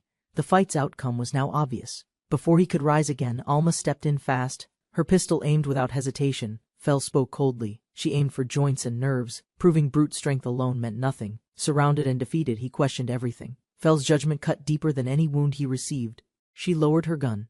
Maybe they were similar, but she chose restraint. He didn't. Fel lowered her gun. Crow never forced anyone. He gave power freely and trusted them. They reminded him, if Crow kept his weapons, he'd be the strongest one alive. Crow risked betrayal by sharing strength. That trust was why they stood beside him now. They gave Crow loyalty, not fear. For him, they fought with everything they had. It wasn't strength that united them. Crow's kindness built their bond and made them stronger. He trembled. Crow's flaws were real, but his strength and heart kept winning people over. The girls glared with unshakable faith. No one insulting Crow would be spared without consequences. Terrified, he broke down. He cried, begging for mercy, swearing he finally understood Crow's greatness. Fel said nothing. His fear spilled. She watched him grovel, unmoved by empty desperation. With nowhere else to turn, he screamed Crow's name, begging him to save him. The gunshot echoed. Her hand didn't shake. She had chosen mercy over revenge. The bullet grazed, not pierced. Silence followed. He gasped, realizing he was still alive. She turned away. Her words were final. He crawled off, warned never to return. Tears and fury mixed. She shouted him away, hiding confusion she couldn't understand herself. Left alone, she trembled. Questions swirled. Why spare him? Even she didn't know why. She stood silent, disturbed by his final plea. It echoed louder than any threat before. Walking beside Crow, she recalled the cost. Lives were lost, but more were ultimately spared. He remembered Crow's pained expression from before. It was enough to make him question everything. A voice pierced her thoughts. The question was direct, harsh. She had no clear answer. The defeated man fled in terror. Broken in spirit, he feared the guild's unshaken resolve. Crow smiled calmly while others praised him. He stayed behind, holding chaos together without complaints. He glanced at his teammates with a soft heart. Kaito, Mel, and Shiha mattered deeply. Tears poured as he remembered their patience. Despite his flaws, they never abandoned him once. Crow changed his ways, helping others now. He vowed to live responsibly and serve sincerely. With fierce resolve and trembling voice, Crow ran forward. He returned home to where he belonged. Crow froze as distant screams echoed. He sprinted, heart pounding, sensing something terribly wrong ahead. Flames consumed the guild hall. Crow stopped, eyes wide. His home, his family was burning. He collapsed beside the rubble, trembling. Could it be demons? Did he return too late? Crow searched the shadows. Names escaped his lips. Shiha, Mel, Kaito. Were they still alive? Then he saw them, hurt but safe. His tears returned. His family was still together.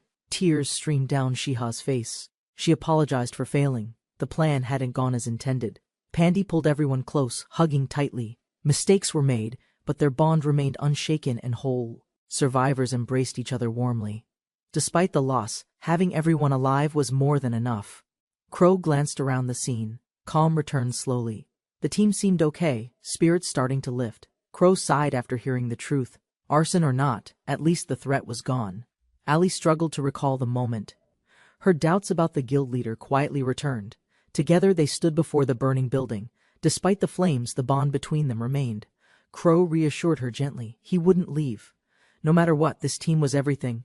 Ali stared ahead, questioning her past. She hoped this place wouldn't turn into another mistake. Far off, a man observed in silence. His plan succeeded. The guild's fall was complete. Cerise stepped forward with confidence. Her title, her sword, her presence, none went unnoticed. The guild leader's expression changed. Cerise's arrival and Nightmare's danger stirred deep, urgent concern inside. They spoke frankly outside. The leader hinted at leaving. Cerise suspected his apprentice was involved. He looked back at the wreckage. Crow tried hard, but something needed to change now. With resolve in his voice, he turned. A different plan was already forming in mind. The two debated quietly. Crow should not stay, yet removing him felt equally wrong. Cerise proposed a test instead. If Crow leaves willingly, his truth would be clear. Shira delivered a detailed report. 6 women were identified, all tied to suspicious pasts. The women's tragedies varied. Demonic possessions, guild crimes, and massacres connected them through grim, violent origins. Gran and Umarma were last. One survived an attack, the other was caged for power. Shira summarized the findings. Celis quietly dismissed the importance, uninterested in what the data revealed. Celis relaxed, indifferent. To her, everything they uncovered had no meaning in the larger picture. Celis scolded Shira gently. The goal wasn't the past, but their intentions right now. She clarified her focus.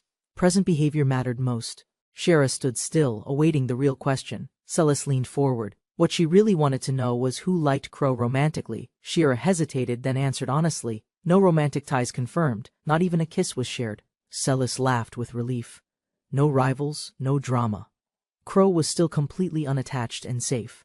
Shira quietly admitted her jealousy. Celis always favored Crow, even above guild matters and reports. Celis learned the 3 remaining women were foreign. She abruptly announced she was leaving immediately. She armed herself with a grin. Her destination was Devil's triumphant return as their mentor. Elsewhere, 2 women stood in silence, expressions unreadable, their thoughts hidden beneath calm appearances. They gathered quietly near the door. Tension lingered. Each waited, uncertain who would speak first. The 2 women exchanged glances. Something unspoken passed between them before silently turning away. One shouted in disbelief. The guild's moral compass seemed missing. Shira couldn't explain the shift. Tensions rose outside. Pandy hesitated. She had let the enemy escape despite knowing the threat. She defended her choice. Killing him would ruin their image.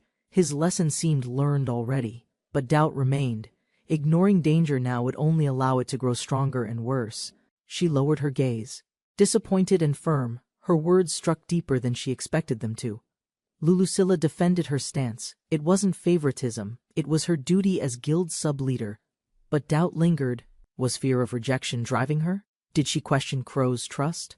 Alma stepped in, breaking their clash. Fighting over decisions only fractured their guild further. One reminded them quietly. They were one guild. Crow would never want them divided like this. Fel recounted the events, but her sister showed no interest, absorbed in her book.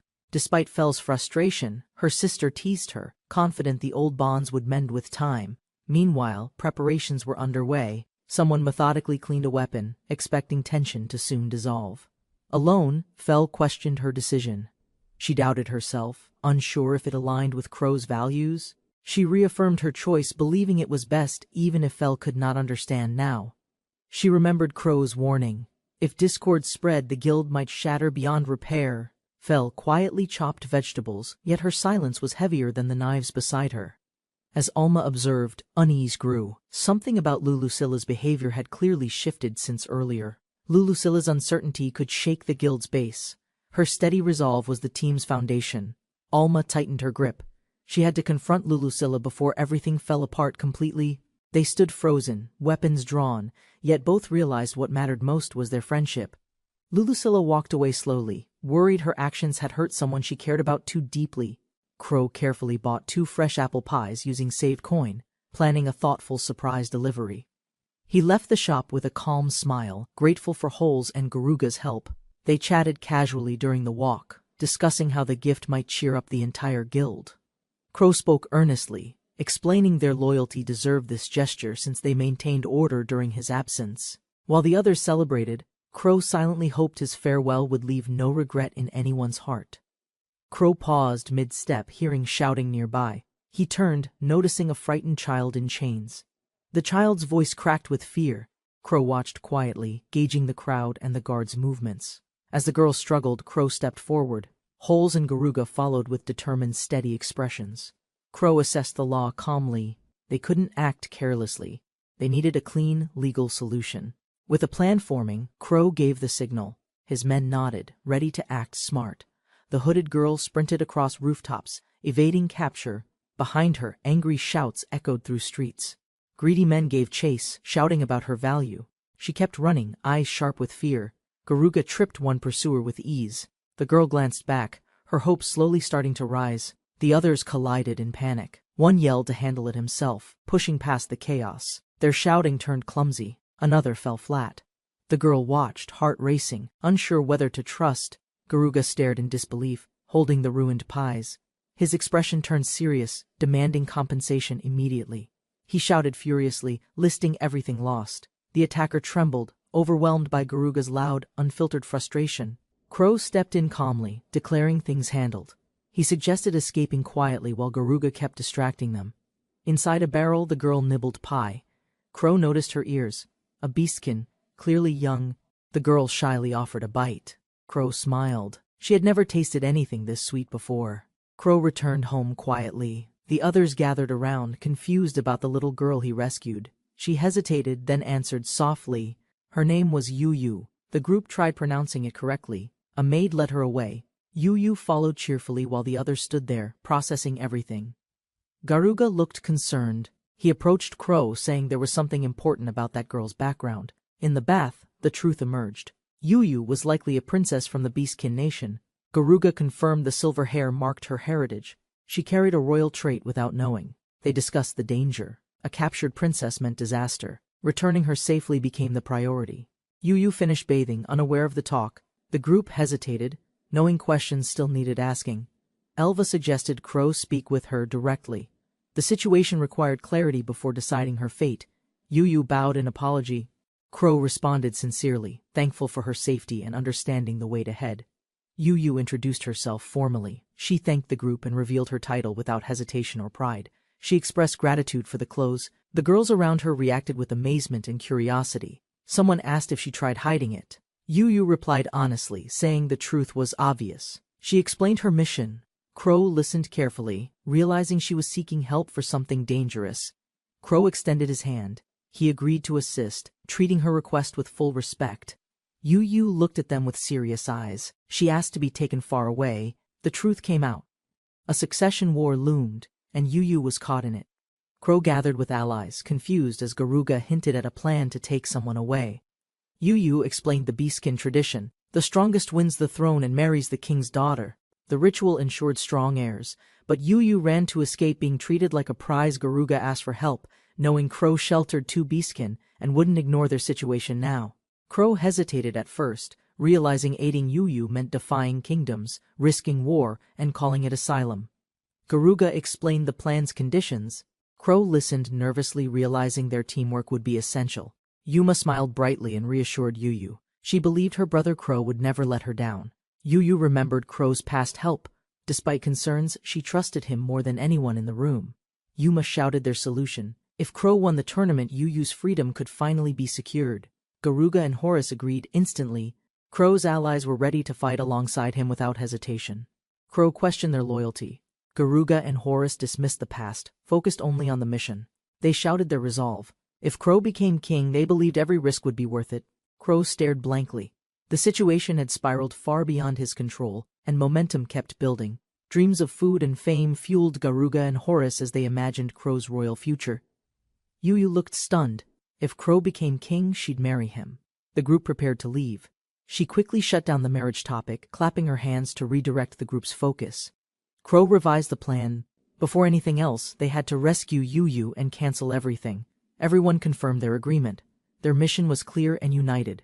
Crow looked around and felt supported. Fel nodded after a pause. If Crow wished it, she would join as Yu's escort. Rofia smiled and offered her support. She would remain behind and maintain stability at home. Yuma declared herself as Yu's gatekeeper, refusing to allow any marriage without her approval. First, once the group departed, Rofia relaxed and informed Lulu that the coast was finally clear. Lulu found her friend isolated. She gently asked if Fel's situation was still troubling her. Lulu admitted she understood it wasn't a big issue. She encouraged an honest conversation soon. Still, uncertainty lingered in Lulu's heart. She feared Fel might never forgive her at all. Lulu panicked. She had never argued with a friend and feared Fell's terrifying angry outbursts. Rofia comforted her gently. Crow's silence meant she had time to fix things with Fell. A knock interrupted the quiet talk. Lulu turned to the door, curious and cautious inside. In the carriage, Crow reminded Yu to stay quiet. Her past could trigger major conflict. Crow clarified he didn't want the throne. Horace suggested a figurehead. The others laughed peacefully. 1 year ago, 2 bandits ambushed travelers in the forest, claiming ownership of the land. Crow's group arrived. The bandits mocked them, especially targeting Crow for being a weak human. Crow stayed calm and mocked their strength. He questioned their beastkin status and lack of fluff. The insult hit hard. The bandits grew furious, unable to ignore the insult to their pride. Angered, the beastkin transformed. They lunged at Crow's party, ready to prove their strength in battle. Back at the house, Lulu and the others quietly watched the sky shake from distant impact. In the present, Crow reflected aloud. Garuga and Horace clearly weren't typical beastkin like Yu. As the group sat together, Crow began forming a theory about their unusual beastkin nature. Yu explained gently, Garuga and Horace were trans beastkin, showing diluted animal traits only under stress. She revealed they left home due to low status. Their kind faced quiet rejection and exile. A towering statue welcomed them. Their guide promised the Beastman Kingdom would explain everything soon. The streets buzzed with activity. Crow's group entered the marketplace, attracting quiet stares from bystanders. Whispers followed them. Locals insulted their appearance, calling them smooth-skinned and mocking their lack of fur. Mockery continued. Strangers questioned their worth, speculated about Crow's finances, and dismissed them as aimless outsiders. A passerby interrupted, shocked to see a Modoki. Tension rose as curious eyes turned sharply. Locals shouted cruel warnings. Garuga and Horace were ordered off the main street like disease. Crow explained to Yuma and Yu that trans beastkin faced widespread bans and verbal abuse. Yu asked earnestly. Crow confirmed. Many Modoki were mistreated, enslaved, or forced to abandon everything. Yu spoke firmly, judging others by looks, showed weakness, not strength. She refused to join that. Crow agreed. Before he could say more, another angry voice called them out again loudly. The young beastkin hesitated as Horace calmly approached. A mother scolded him for reacting. Yu urged the group to avoid trouble. They turned to the back streets without further confrontation. Crow stayed quiet. Around him, people mocked and whispered, their laughter growing louder with each step. Crow's mask barely hid his anger. The treatment of Garuga and Horace weighed heavily inside. Inside the estate, Yu shared her plan. She'd ask her father to cancel everything. Crow quietly glanced away, preparing to speak to the king if the plan failed again. The grand doors opened. The king and queen of the Beastkin nation entered with pride. The party bowed deeply. The king waved gently, assuring them there was no need. With calm voices, they introduced themselves. Shishiwaza and Monica ruled the Beastkin nation with strength. Grateful for their daughter's return, the king thanked Garuga and Horace for their loyal effort. Crow stood stunned. The king, unlike the cruel citizens, offered him honest gratitude directly. Relieved, Crow smiled. The king's fairness calmed his nerves. His hope for reason returned. But the mood shifted. A new lion roared. The engagement was not to be touched. The furious lion struck the table. He cursed Crow, rejecting his help and presence. Crow didn't flinch. He calmly pointed out Yu's will. The lion refused to listen. The king dismissed women's rights, blaming outside influence. Yu stayed silent, eyes narrowing with thought. Crow faced renewed rejection. The king confirmed Yu's marriage to the winner, ignoring Crow's expression. The king banned their participation, citing the Modoki label, smirking as Crow clenched his fist. They left the palace. Crow warned Yu negotiations might fail, and their plan would scar deeply. Crow stood before the king again. He spoke firmly, revealing something the ruler hadn't expected. Yu stood silently, the truth revealed. She had been a slave in a human land. Her voice steady, Yu confirmed it. The king trembled. The truth shattered his imagined control. The masked one stepped forward, exposing how society saw her. Her past held dangerous weight now. The king's anger erupted. He accused them of blackmail, but his fear was already exposed. He shouted about honor and value, yet ignored how slavery had already taken both from her. Crow stood firm. Changing the bride now would destroy the king's authority before the nation. He laid it out clearly. If Yu ran the war and prize collapsed, Crow challenged the king directly. Let Garuga and Horace enter the succession war equally. Without another word, Crow returned Yu to her parents and prepared to leave silently. He looked back once. With a calm farewell, He promised to return for the war. Yu returned home quietly. Her mother welcomed her back warmly, but tension filled the room. The king clenched his fist, admitting failure. He realized his blindness and burden as a father. In a sudden outburst, he struck Yu across the face, shocking everyone in the room. He screamed at Yu, blaming her attitude. His wife begged him to stop immediately, confused. Mid-rant, his hand was pierced. Shock froze his face as blood dripped from his palm. Yu's silence crushed the king's ego. His shattered hand bled under her cold stare. The king writhed in pain, furious. He vowed revenge while blaming others for his defeat. Enraged, the king ordered guards to imprison Yu, ensuring she'd never leave again. Yu stood frozen, realizing her fate. Meanwhile, her companions returned, pretending nothing had happened. Crow smiled awkwardly. Though praised for negotiation, his nerves had been stretched the entire time. Crow reflected on their choices. They protected Yu. Alicia's potions helped, but tension remained. Their cat-eared companion grinned. The swap succeeded. Relief filled the room as risks faded fast. Alicia handed over the potions. Crow accepted silently, knowing time was no longer theirs. Instructions were clear. Use the target's hair. Crow nodded, memorizing every step without hesitation. The plan was risky but necessary. Crow couldn't leave Yu as a bargaining piece. Yu smiled quietly. Crow had planned everything. Yuma's role would keep their client hidden.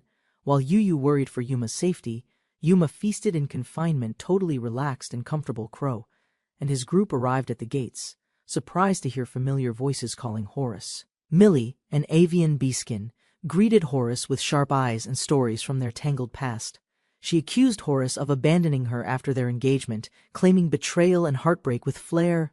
Horace tried to remain calm, denying responsibility as others questioned his broken engagement with Millie.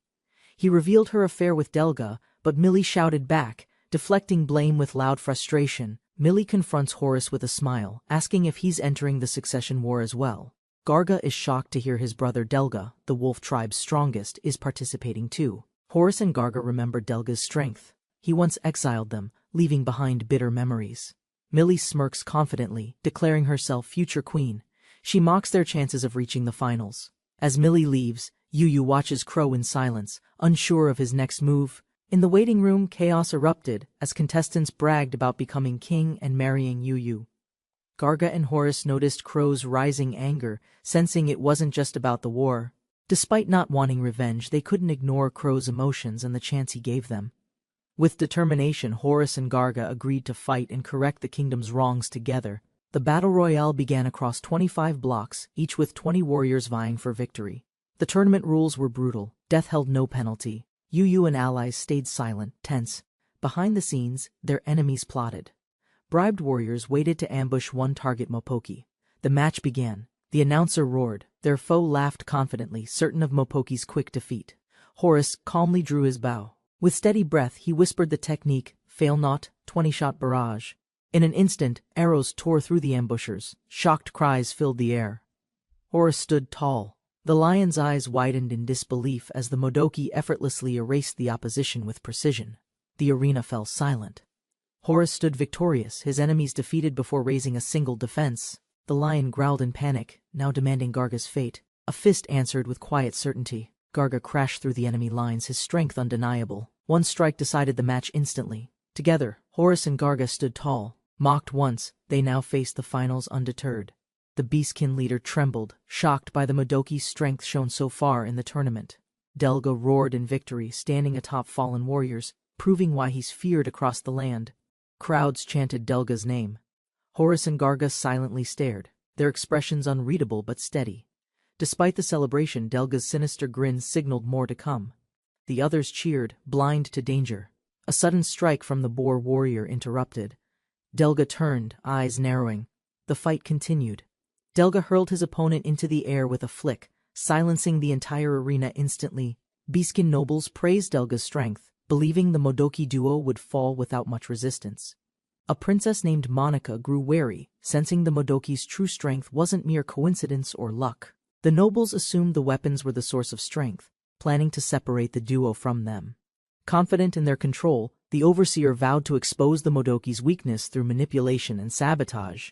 She twirled before the mirror, hiding her nervous heart beneath a playful, confident wink. 2 years ago, behind closed doors, tensions surged and decisions born in shadows took dangerous shape. Whispers filled the room as betrayal unfolded, mocking loyalty with cruel laughter and hidden intentions. Plans were whispered in darkness, schemes growing sharper with each word spoken behind trusting backs. Beyond the door, he listened in silence, heart sinking as truth replaced every false smile.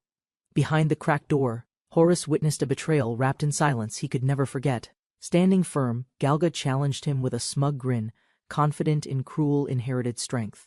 Knocked to the floor, Horace gritted his teeth while Millie's demand made everything worse. Voices condemned him loudly, striking deeper than fists, branding him unworthy of name and home. Laughter echoed as Galga stood tall, proud, declaring himself unbeatable before his humiliated brothers.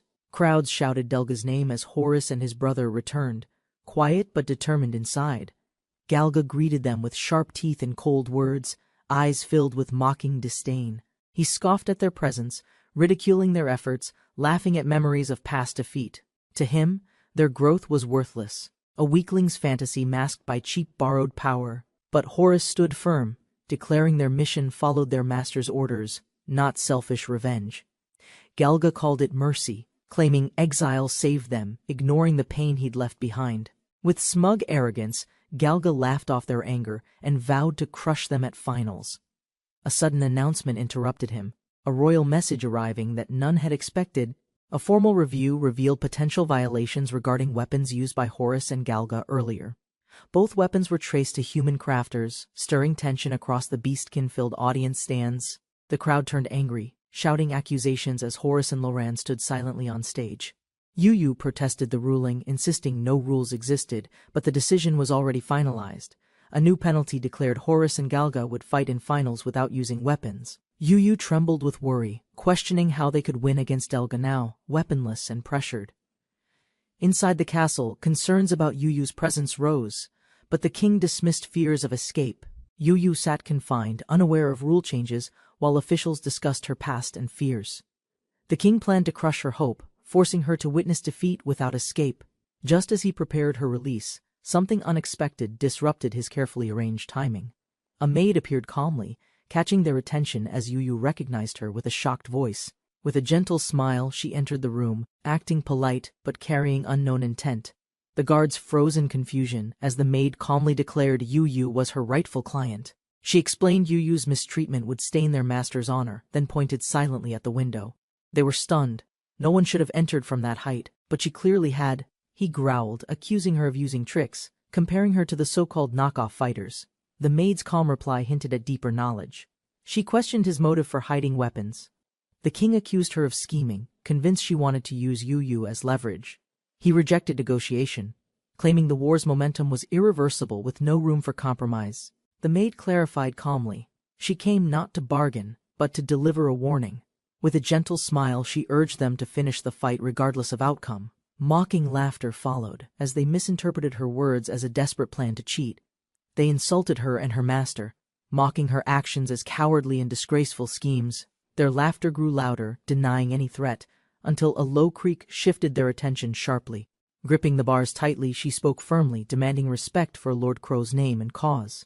With a sudden pull, the metal twisted in her hands, strength far beyond expectations. The bars shattered. Shock spread quickly. Even beastkin struggled with iron, yet she broke through. She walked forward calmly, stating Lord Crow never finishes fights because mercy defines his nature. Even betrayed or hated, he forgives them. She asked if they understood that burden. With conviction, she vowed to carry his will and make his buried wish reality. She turned away, softening her tone, admitting perhaps she spoke too boldly on her own. Though she claimed weakness, her strength left him shaken, questioning who she truly was inside. Her words echoed in his mind. If the fight stopped, something irreversible would unfold. She smiled sweetly, vowing to act if needed. For Lord Crow, nothing was off limits. Crow returned to the city square, Fell by his side, blending into the lively crowd. Fell calmly handed out tickets as Crow realized the event was more popular than expected. They found seats just in time, analyzing odds while relaxing with snacks and quiet conversation. Millie recognized Crow's group, questioning their link to Horace with a curious, almost suspicious expression. Crow responded calmly. Millie smirked, claiming Delga's favor, while warning not to underestimate their opponents. The main event began. Millie cheered loudly, while Crow sighed, sensing chaos approaching very soon. Delga and his team entered the arena, each radiating strength, confidence, and unmatched fighting experience. The announcer explained the rules clearly. A brutal 25-man brawl would decide the next successor. The prize was the throne in Princess Yuyu's hand. Delga stood ready, glaring at rivals. Delga mocked his opponents. One challenger, calm and focused, promised pain and secrets Crow didn't expect. King Shishiwaza called from above, urging Delga to win and uphold the Beastkin's pride. The king roared with desperation. Yuyu covered her mouth, unable to hold back quiet laughter. Yuyu mocked the king's delusion. His pride cracked, anger boiling as he struck her suddenly. Still shaking, the king denied any chance of defeat, blaming tricks and illusions for doubt. He declared death was certain. The enemy was strong, unarmed, but unyielding in their presence. Yuyu's expression darkened. Her voice trembled as she questioned the meaning of death directly. The king faltered, stunned. Below, the arena filled. The match began under rising tension. A savage beastkin lunged. Confident and crazed, he charged in, mocking any need for Delga. Crow's allies stepped forward. They mocked their enemies and challenged them to fight without tricks. With overwhelming strength, the unarmed warriors struck first. Their blows landed hard, shocking the spectators. The beastkin panicked. Their opponents were unarmed, yet every strike they delivered hit with precision. From the stands, gasps echoed. The pair moved swiftly, dodging blows that should have landed. Everyone stared in shock. Even Crow, hidden beneath his mask, showed silent approval of them. They warned the others. Their goal wasn't the crown, only Yuyu. The threat was real. With chilling smiles, they invoked Crow's name. Enemies paused. His will left no room for doubt. The panda mocked Crow's name, unaware his arrogance would soon meet overwhelming force and silence. He screamed in pain. The warrior crushed him without hesitation, silencing any further foolish protest. Delga watched in growing irritation as his team collapsed. His frustration with them only rose. Without a word, the two unleashed another coordinated strike. The tide shifted violently against Delga. Delga finally stepped forward. Enraged, he pushed past his faltering allies, ready to face them himself. Delga roared, ordering a full assault. Crow's team remained unfazed, reading his panic clearly. The remaining beastkin charged with desperation. They feared disobedience more than the enemy before them. Delga snarled, pretending to admire growth. His pride masked the unease tightening in his gut. He struck viciously, declaring strength absolute. Despite the chaos, he claimed their difference couldn't be bridged. Grinning with arrogance, Delga declared victory.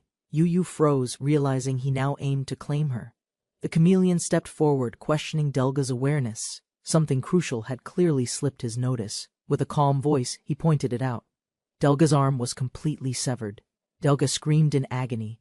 Panic spread as smoke and fallen warriors filled the arena floor. Despite the loss, Delga spoke weakly. The enemy admitted his technique still needed refinement. Relaxed and bloodied, the two warriors stood tall. Their strength had broken Delga completely. Delga screamed. Crow's enforcer seized him by the face, crushing resistance with relentless strength. The crowd watched in horror. Bones cracked loudly as Delga's cries echoed across the arena. Delga was no longer fighting. His body collapsed. The audience questioned if this was too far. Millie and the king panicked. They shouted for help, fearing Delga's end was near. Fel leaned in, smirking. Her tone was calm as she whispered, asking if Yuyu feared. Fel whispered cold truths. Their guilt crushed those who belittled or discarded the weak. Fel turned to Crow. Yuyu watched him closely as his silence stirred rising fear. Crow's mask shifted. A smile emerged. He was no bystander, but the true mastermind. Yuyu trembled. She realized Crow's presence held far more weight than she once believed. She misunderstood everything. It wasn't weapons that made them powerful. Their strength came from something deeper. Despite overwhelming odds, the two advanced. Their strength defied logic, cutting through the beastkin's ranks. They shouted with pride. Their loyalty to Crow pushed them beyond limits no enemy understood. Yuyu sat frozen. Millie laughed hysterically. Crow's strength terrified them more than any weapon ever could. 2 years ago, Crow was defeated in a flash of power he could not resist. Lying on the ground, he heard harsh words. His strength meant nothing without skill. Struggling to rise, he realized true power required mastery, not just overwhelming potential. Frustrated, he shouted. She replied calmly, "Strength should protect, not just destroy." Bitterness changed nothing. She advised him to compensate for weakness with strategy. Crow quietly began to consider her lesson. She proposed an item that allowed endless fighting.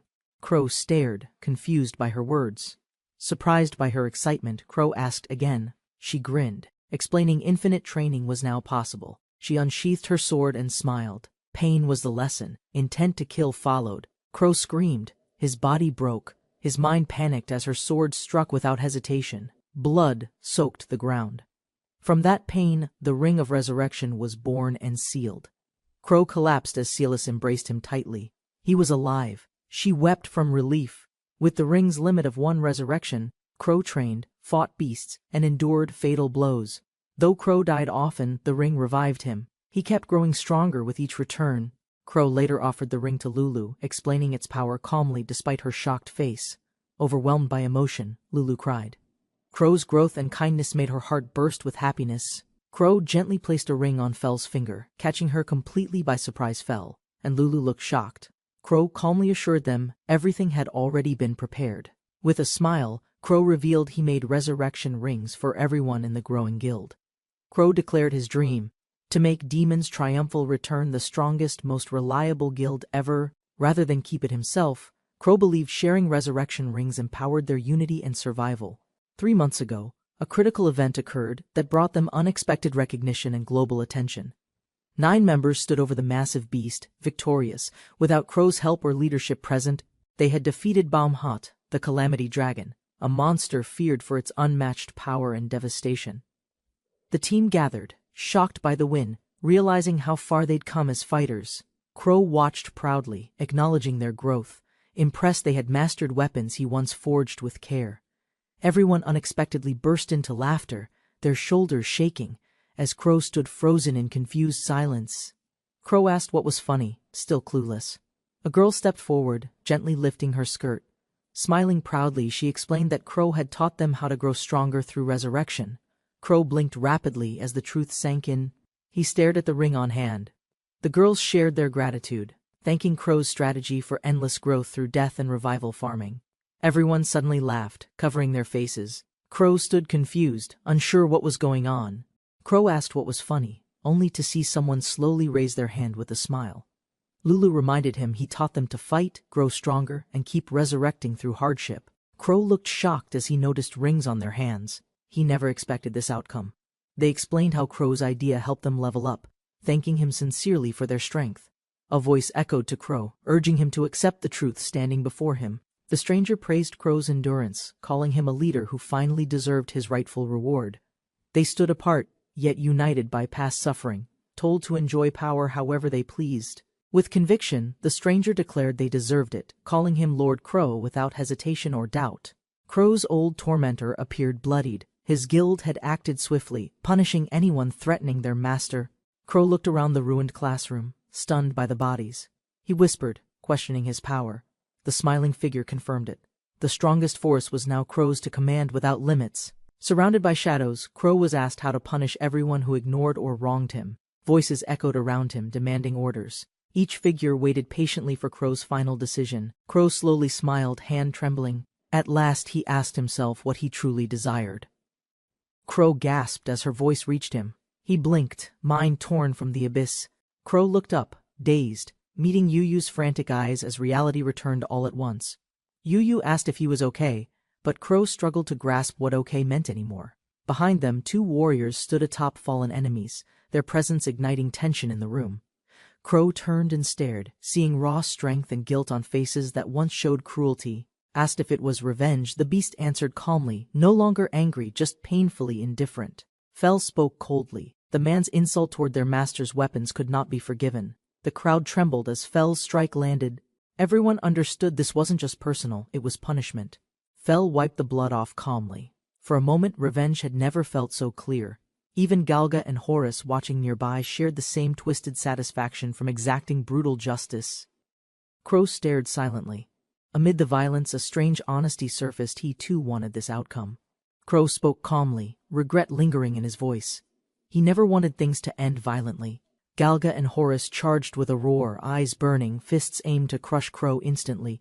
But Crow moved first, shattering the ground, sword descending. His strike silenced all in shock. Debris flew. Their attack failed. Faces twisted in panic. Witnesses gasped, unsure what they'd just seen. Crow stood bleeding, sword lowered. His voice broke. He questioned himself while allies watched in disbelief. Yu Yu trembled after seeing Crow wounded. She never intended things to end up broken again. Crow gritted his teeth, gripping the sword tightly. His bleeding hand glowed with steady resolve. He stepped forward, stopping them both. Their mission had ended. Further violence was not necessary. The beast lay broken. Crow reminded them revenge was fine, but strength must have limits. Tears fell as regret hit hard. The soldier clutched the medallion, unsure what to do. The crowd fell silent as Yu Yu stood atop the arena. Confusion filled everyone's expressions. Gasps echoed. The Lion King trembled. Princess Yu Yu's return shocked even the royal observers. Yu Yu stared ahead, her voice calm. She addressed the Lion King with unwavering clarity. She reminded him of past mistakes. His silence showed guilt. Regret had already rooted deep. Urgency struck. Yuma's unstable state posed danger. She demanded action before consequences became irreversible. Delga lay defeated. The other beastkin too. The announcer declared the match's outcome without hesitation. The crowd listened silently. The so-called knockoffs stood victorious, declared winners by war's own rule. With firm resolve she spoke. From now on her loyalty belonged to Demon's triumphal return. Confusion stirred. Some questioned legitimacy, yet Yu Yu stood firm, even as the kingdom's law trembled. As her parents approached, Yu Yu faced them. She whispered quietly, calling them mother and father. Crow stepped back, eyes wide. Yu Yu stood alive. Relief swept over their shaken companions. Yu Yu faced her father firmly. She declared her truth. No longer daughter, no longer princess. The throne room shattered with voices. Her father begged. Succession must continue. Yu Yu remained silent still. Desperate eyes trembled. He spoke of marriage and war. Communication failed. He pleaded for one chance. Yu Yu lowered her eyes. A voice rose behind. You've heard enough. Family ties still remain. Yu Yu turned to leave with Crow. Her father snapped, rage burning through his final restraint. Gripping fear twisted his face. His royal claim hung on Yu Yu's role in succession. Yu Yu raised her fist and struck. Her voice stayed cold. Enough. She would not yield. The others stood frozen, silent, witnessing the end of a kingdom's grip over her. Yu Yu stood tall beside Crow. Delga trembled. Without her, he would have faced death alone. Crow sighed. The plan succeeded too well. Below, the hall echoed with smoke and defeat. She approached Crow with awe. Tears shimmered. Her admiration overwhelmed him in awkward silence. While one begged for forgiveness, another blamed Delga. Yu Yu packed quietly, ignoring their desperate pleas. Crow watched from the window, thoughtful. Behind him, the maid entered, silent with a package. She looked at Crow, conflicted. Her eyes carried words she could never bring herself to speak. Their carriage rolled steadily. Crow suggested visiting Hui. He needed someone trustworthy to watch Yu Yu. Inside the coach, silence lingered. Laughter outside contrasted the quiet tension building among passengers. Fel glanced at Crow. Concern filled her voice. Was something wrong behind his calm face? Crow turned slightly. Her voice stirred questions. He paused, then asked about her sudden behavior. He looked away, hesitating, thoughts circling. His voice low. No, I'm not angry, just unsure.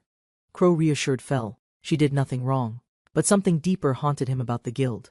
He recalled their last great battle. They retrieved the rings after defeating the monster Bamoha.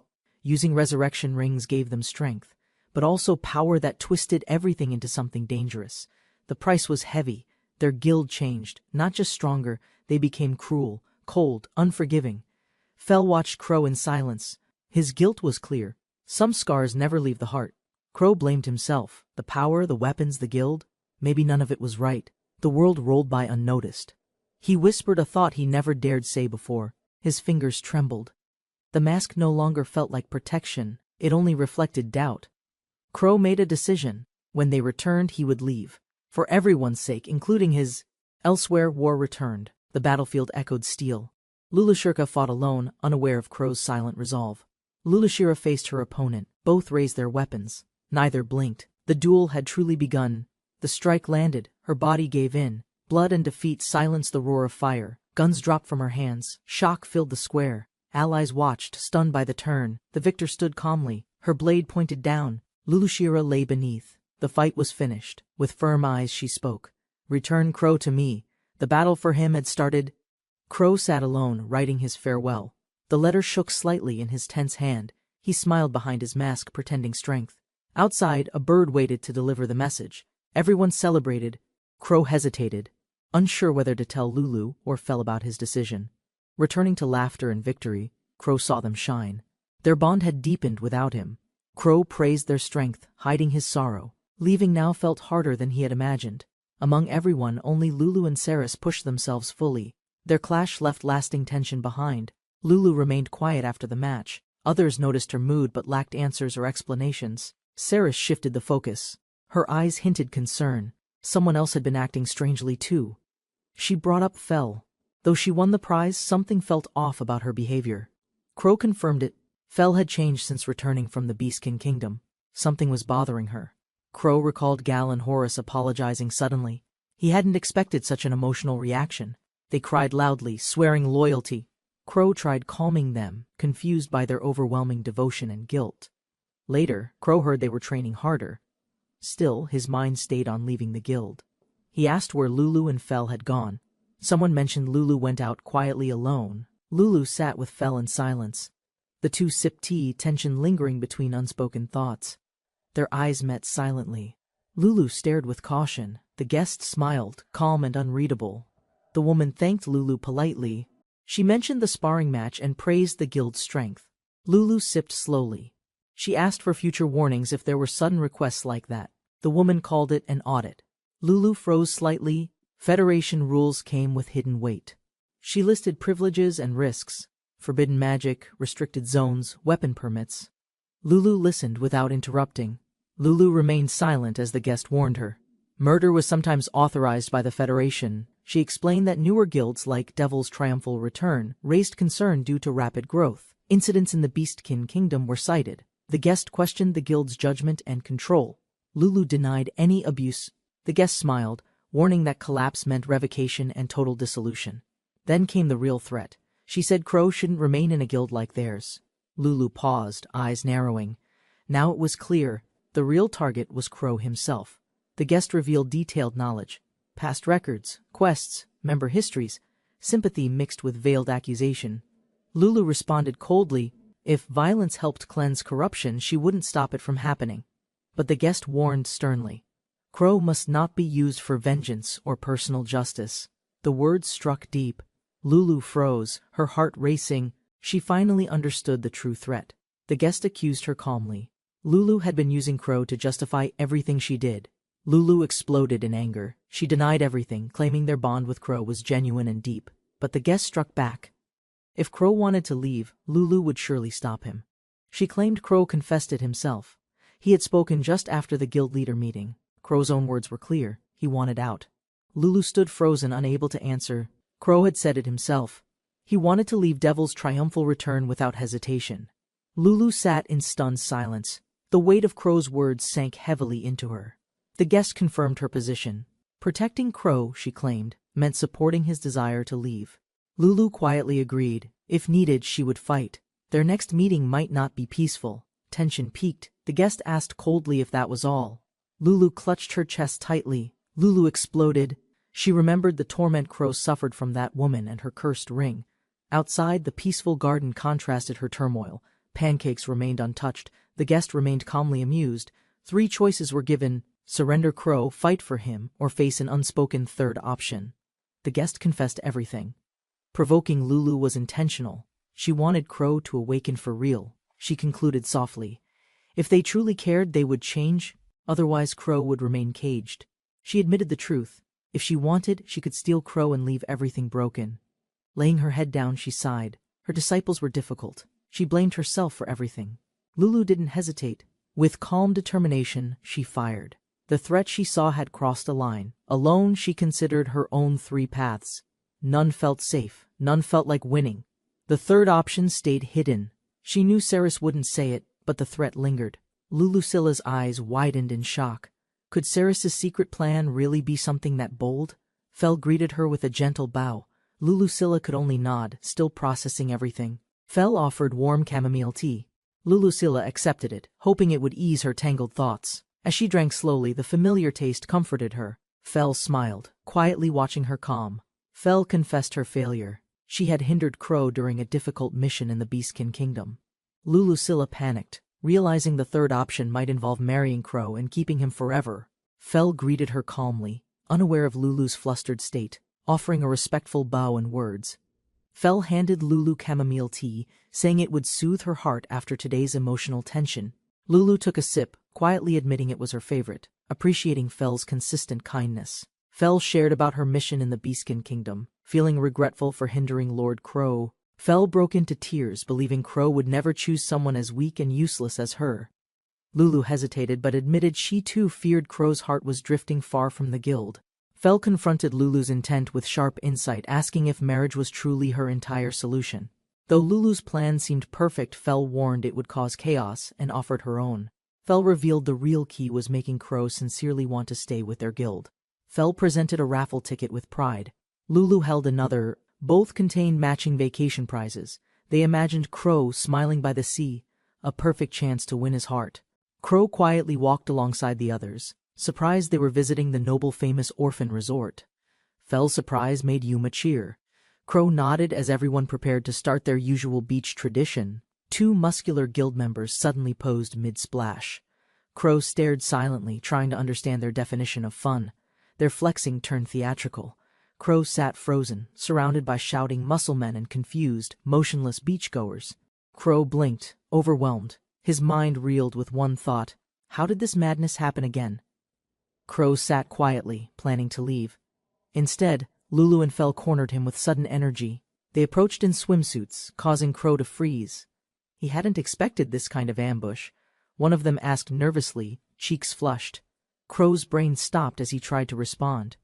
Crow praised her appearance. She doubted his honesty, while he panicked from the pressure building fast. She mumbled thanks, heart racing. The other girl watched silently, unsure how to even react. Fel leaned in confidently, asking for Crow's opinion. He nearly stumbled under the sudden pressure. Crow complimented her sincerely. More voices called out to them, inviting everyone back to the beach. Fel reminded Crow that everyone was waiting. He nodded, unsure if he was ready to smile. With both girls reaching out, Crow hesitated. Their warmth and patience softened his uncertain steps forward. He felt conflicted inside but realized their effort.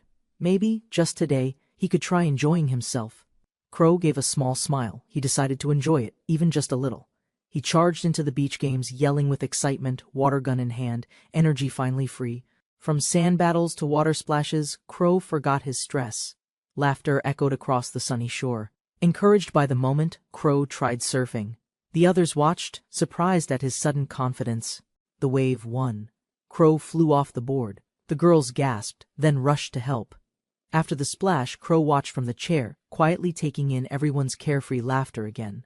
Breathing hard, Crow smiled without holding back. This chaos with them actually felt really fun now. The sun burned above. Just as Crow turned, a cool drink appeared in front.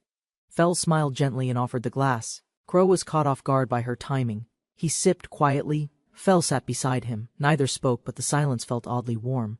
Crow reminded Fel she could relax too. She didn't have to act like a maid. Fel smiled and shared her heart. Serving Crow was never duty, but something deeply personal. Crow paused, unsure how to respond. He laughed softly, still unsure if she was joking. He noticed Fel smiling more freely. It made him realize how rare that expression truly was. Crow told her she deserved joy too. Fel blinked, then listened to his sincere words quietly. Crow called out, still sipping calmly. Fel stepped away, reflecting on what he'd said earlier. Fel smiled and left to get food. Crow stayed behind, watching her without saying anything. At the market, Fel nibbled a treat. Her mind replayed the awkward moment again. She regretted the joke. Her thoughts spiraled, wondering if she misunderstood the moment with Crow. Fel froze mid-step. Doubt hit her. How could she help him stay if she faltered? Fel paused by the shore, staring into the waves. Her thoughts drifted toward the past. She remembered meeting Crow on a beach like this, broken and without a place to go. Her old master's words haunted her. She'd been treated like property, never a person. That voice still echoed. Fel gripped her swimsuit, trying to block out the lingering fear. Yet beside Crow she felt safe. For once she could breathe and feel truly free. A voice interrupted her thoughts. Fel turned, heart freezing as her past suddenly stepped forward. Hagen, her former master, approached with menacing calm. Fel's breath caught, muscles tense from fear. Fel couldn't move. The name echoed. She stared as his presence darkened everything around her. Hagen leaned in close, claiming authority again.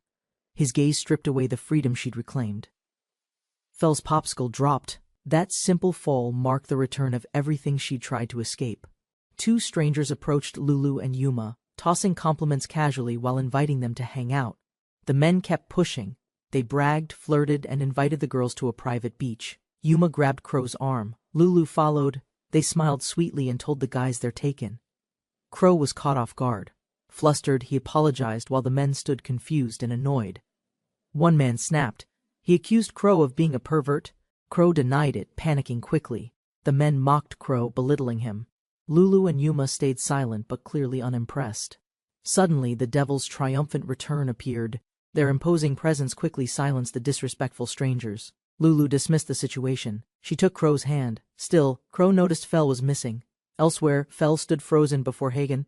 Her escape felt meaningless in his overwhelming presence. Hagen greeted her like nothing changed. Fel trembled, asking why the man she feared was here. Felicia froze in shock as Hagen declared he came to take her back home. He mocked her choice, scorning her role under a beastkin in a weak guild. Stepping closer, Hagen insisted adventuring was beneath her and she should return to his side. Felicia refused, recalling everything he had done. She stood firm, rejecting his twisted intentions. Hagen laughed bitterly, masking envy with contempt, bewildered by Crow's bond with someone like Felicia. Felicia faced Hagen without hesitation. Her clenched fist trembled. His henchmen watched silently from behind. Hagen grinned wide. The bloodlust in her eyes returned. He remembered that deadly, near-fatal night. Felicia stepped forward, determined. If he wanted a fight, she would end it this time. Suddenly, her body stopped moving. Hagen revealed his enhanced eye. Paralysis magic surged through her limbs. He laughed coldly. The Eye of Binding activated. Felicia struggled, but her body wouldn't respond. Felicia clenched her fist as the old man smirked with guards watching her quietly. The old man welcomed her anger, remembering the deadly gaze that nearly ended his life. Felicia stood firm, declaring she'd end things. The old man grinned behind his covered face. He revealed a glowing eye, activating new power. Felicia gasped, her body refusing to move. The eye immobilized her completely. He mocked her, calling it insurance and a welcome-back gift. Felicia took Crow's hand, her heartbeat racing as she softly answered with a hesitant yes. Their moment was interrupted when the old man grabbed Crow's shoulder, seething with barely hidden rage. Crow calmly faced him, asking if Felicia knew this man who spoke with contempt. The old man revealed Felicia's past, branding her a killer who once betrayed her master. Crow warned him coldly that choosing wrong meant death, and the killer would be her. Felicia followed Crow's lead, her thoughts racing. For once, she allowed herself to trust. Just as they moved away, Hagen intercepted them, furious at being ignored and left behind. Crow remained calm. He sensed tension rising but refused to let Felicia be taken again. Hagen revealed Felicia's violent past, trying to create doubt in Crow's mind and break trust. Crow didn't flinch. He accepted Felicia's history, knowing danger might come from her yet staying close. Felicia buried her face in Crow's chest, heart pounding from relief after the confrontation ended. Crow froze in confusion as Felicia gripped his shirt, asking to stay like that. While meeting Crow, Leon learned his relaxed guidance had transformed Devil's triumphant return into an uncontrollable guild through generosity. Trying to justify his decision, Leon argued the guild's weakest member could never deserve leadership among extraordinary companions alone. Refusing his excuse, Crow explained leadership depended upon wisdom, responsibility, and trust instead of overwhelming combat ability alone completely. Overwhelmed by guilt, Leon blamed his poor judgment, excessive kindness, and limited foresight for creating the guild's growing troubles. Seeing his hesitation, Crow offered to protect Devil's triumphant return herself, leaving Leon questioning whether abandoning leadership remained necessary. After hearing Crow's request, Leon accepted watching over Lulu and the others, though he hesitated to describe the responsibility as babysitting. Relief spread across Crow's face after Leon agreed, yet she insisted every decision regarding Devil's triumphant return would follow her own judgment. Watching Lulu burst into tears, Leon realized Saris had revealed his resignation plan, leaving the emotional girl devastated and confused. Unable to understand his mistake, Leon listened as Lulu admitted she had struggled to control her overwhelming feelings. Faced with Lulu's desperate reaction, Leon tried calming her, hoping she would listen before making another misunderstanding about everything. Gathering his courage, Leon decided to reveal his honest feelings, while Lulu listened quietly beside him under the peaceful night sky. Instead of blaming Lulu, Leon admitted discussing his departure with Saris, insisting nobody inside Devil's triumphant return caused his decision. Hearing his confession, Lulu discovered Leon considered himself the weakest member, burdened by mistakes, and convinced leaving remained the best choice.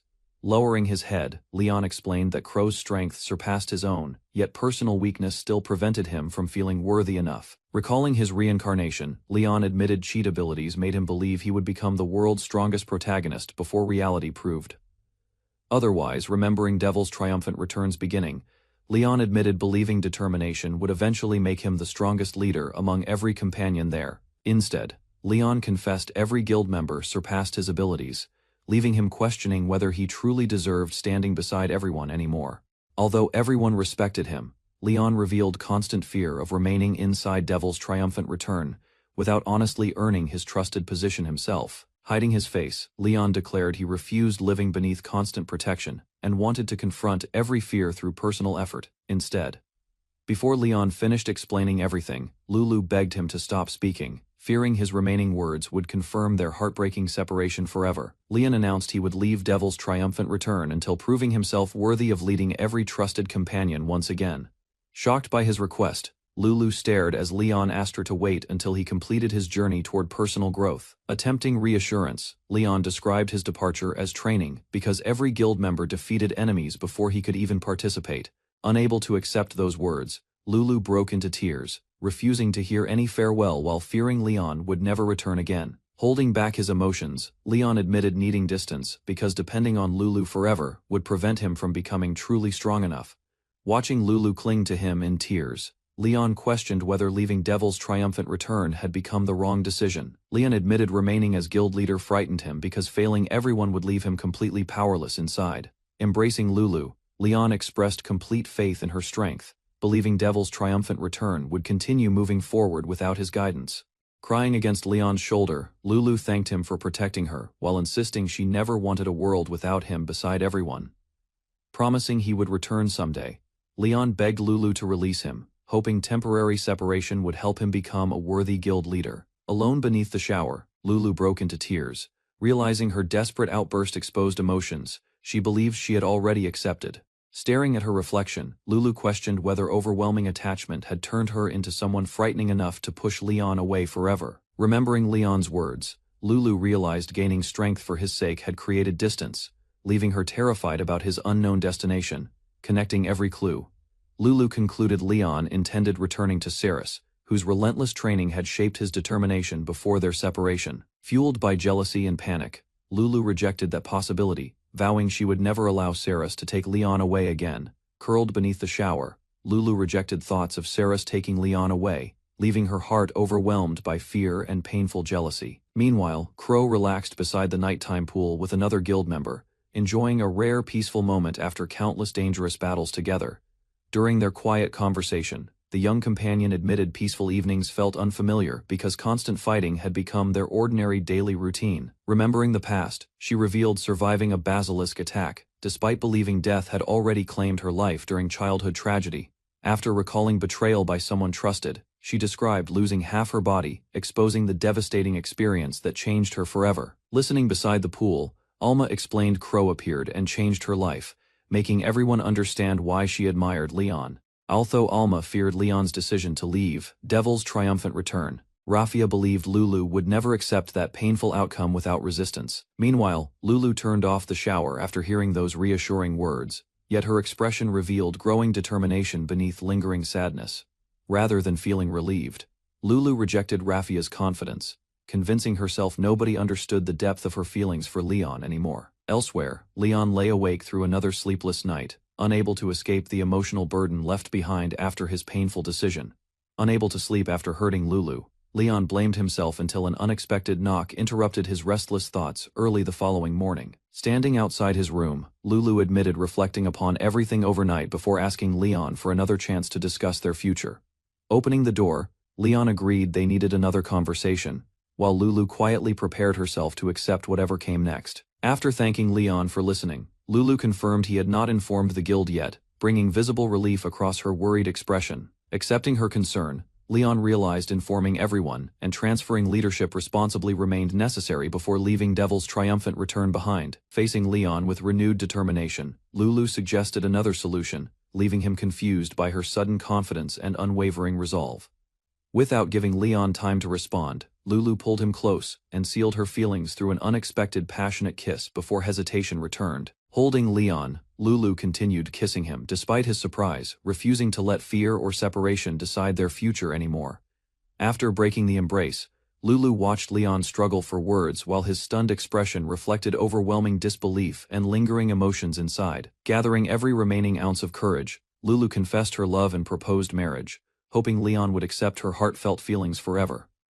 Completely stunned, Leon struggled to respond as Lulu prepared to leave, believing she had already expressed everything inside her heart. Watching Lulu walk away, Leon remained speechless, while she assured him no immediate answer was necessary, leaving him overwhelmed by surprise.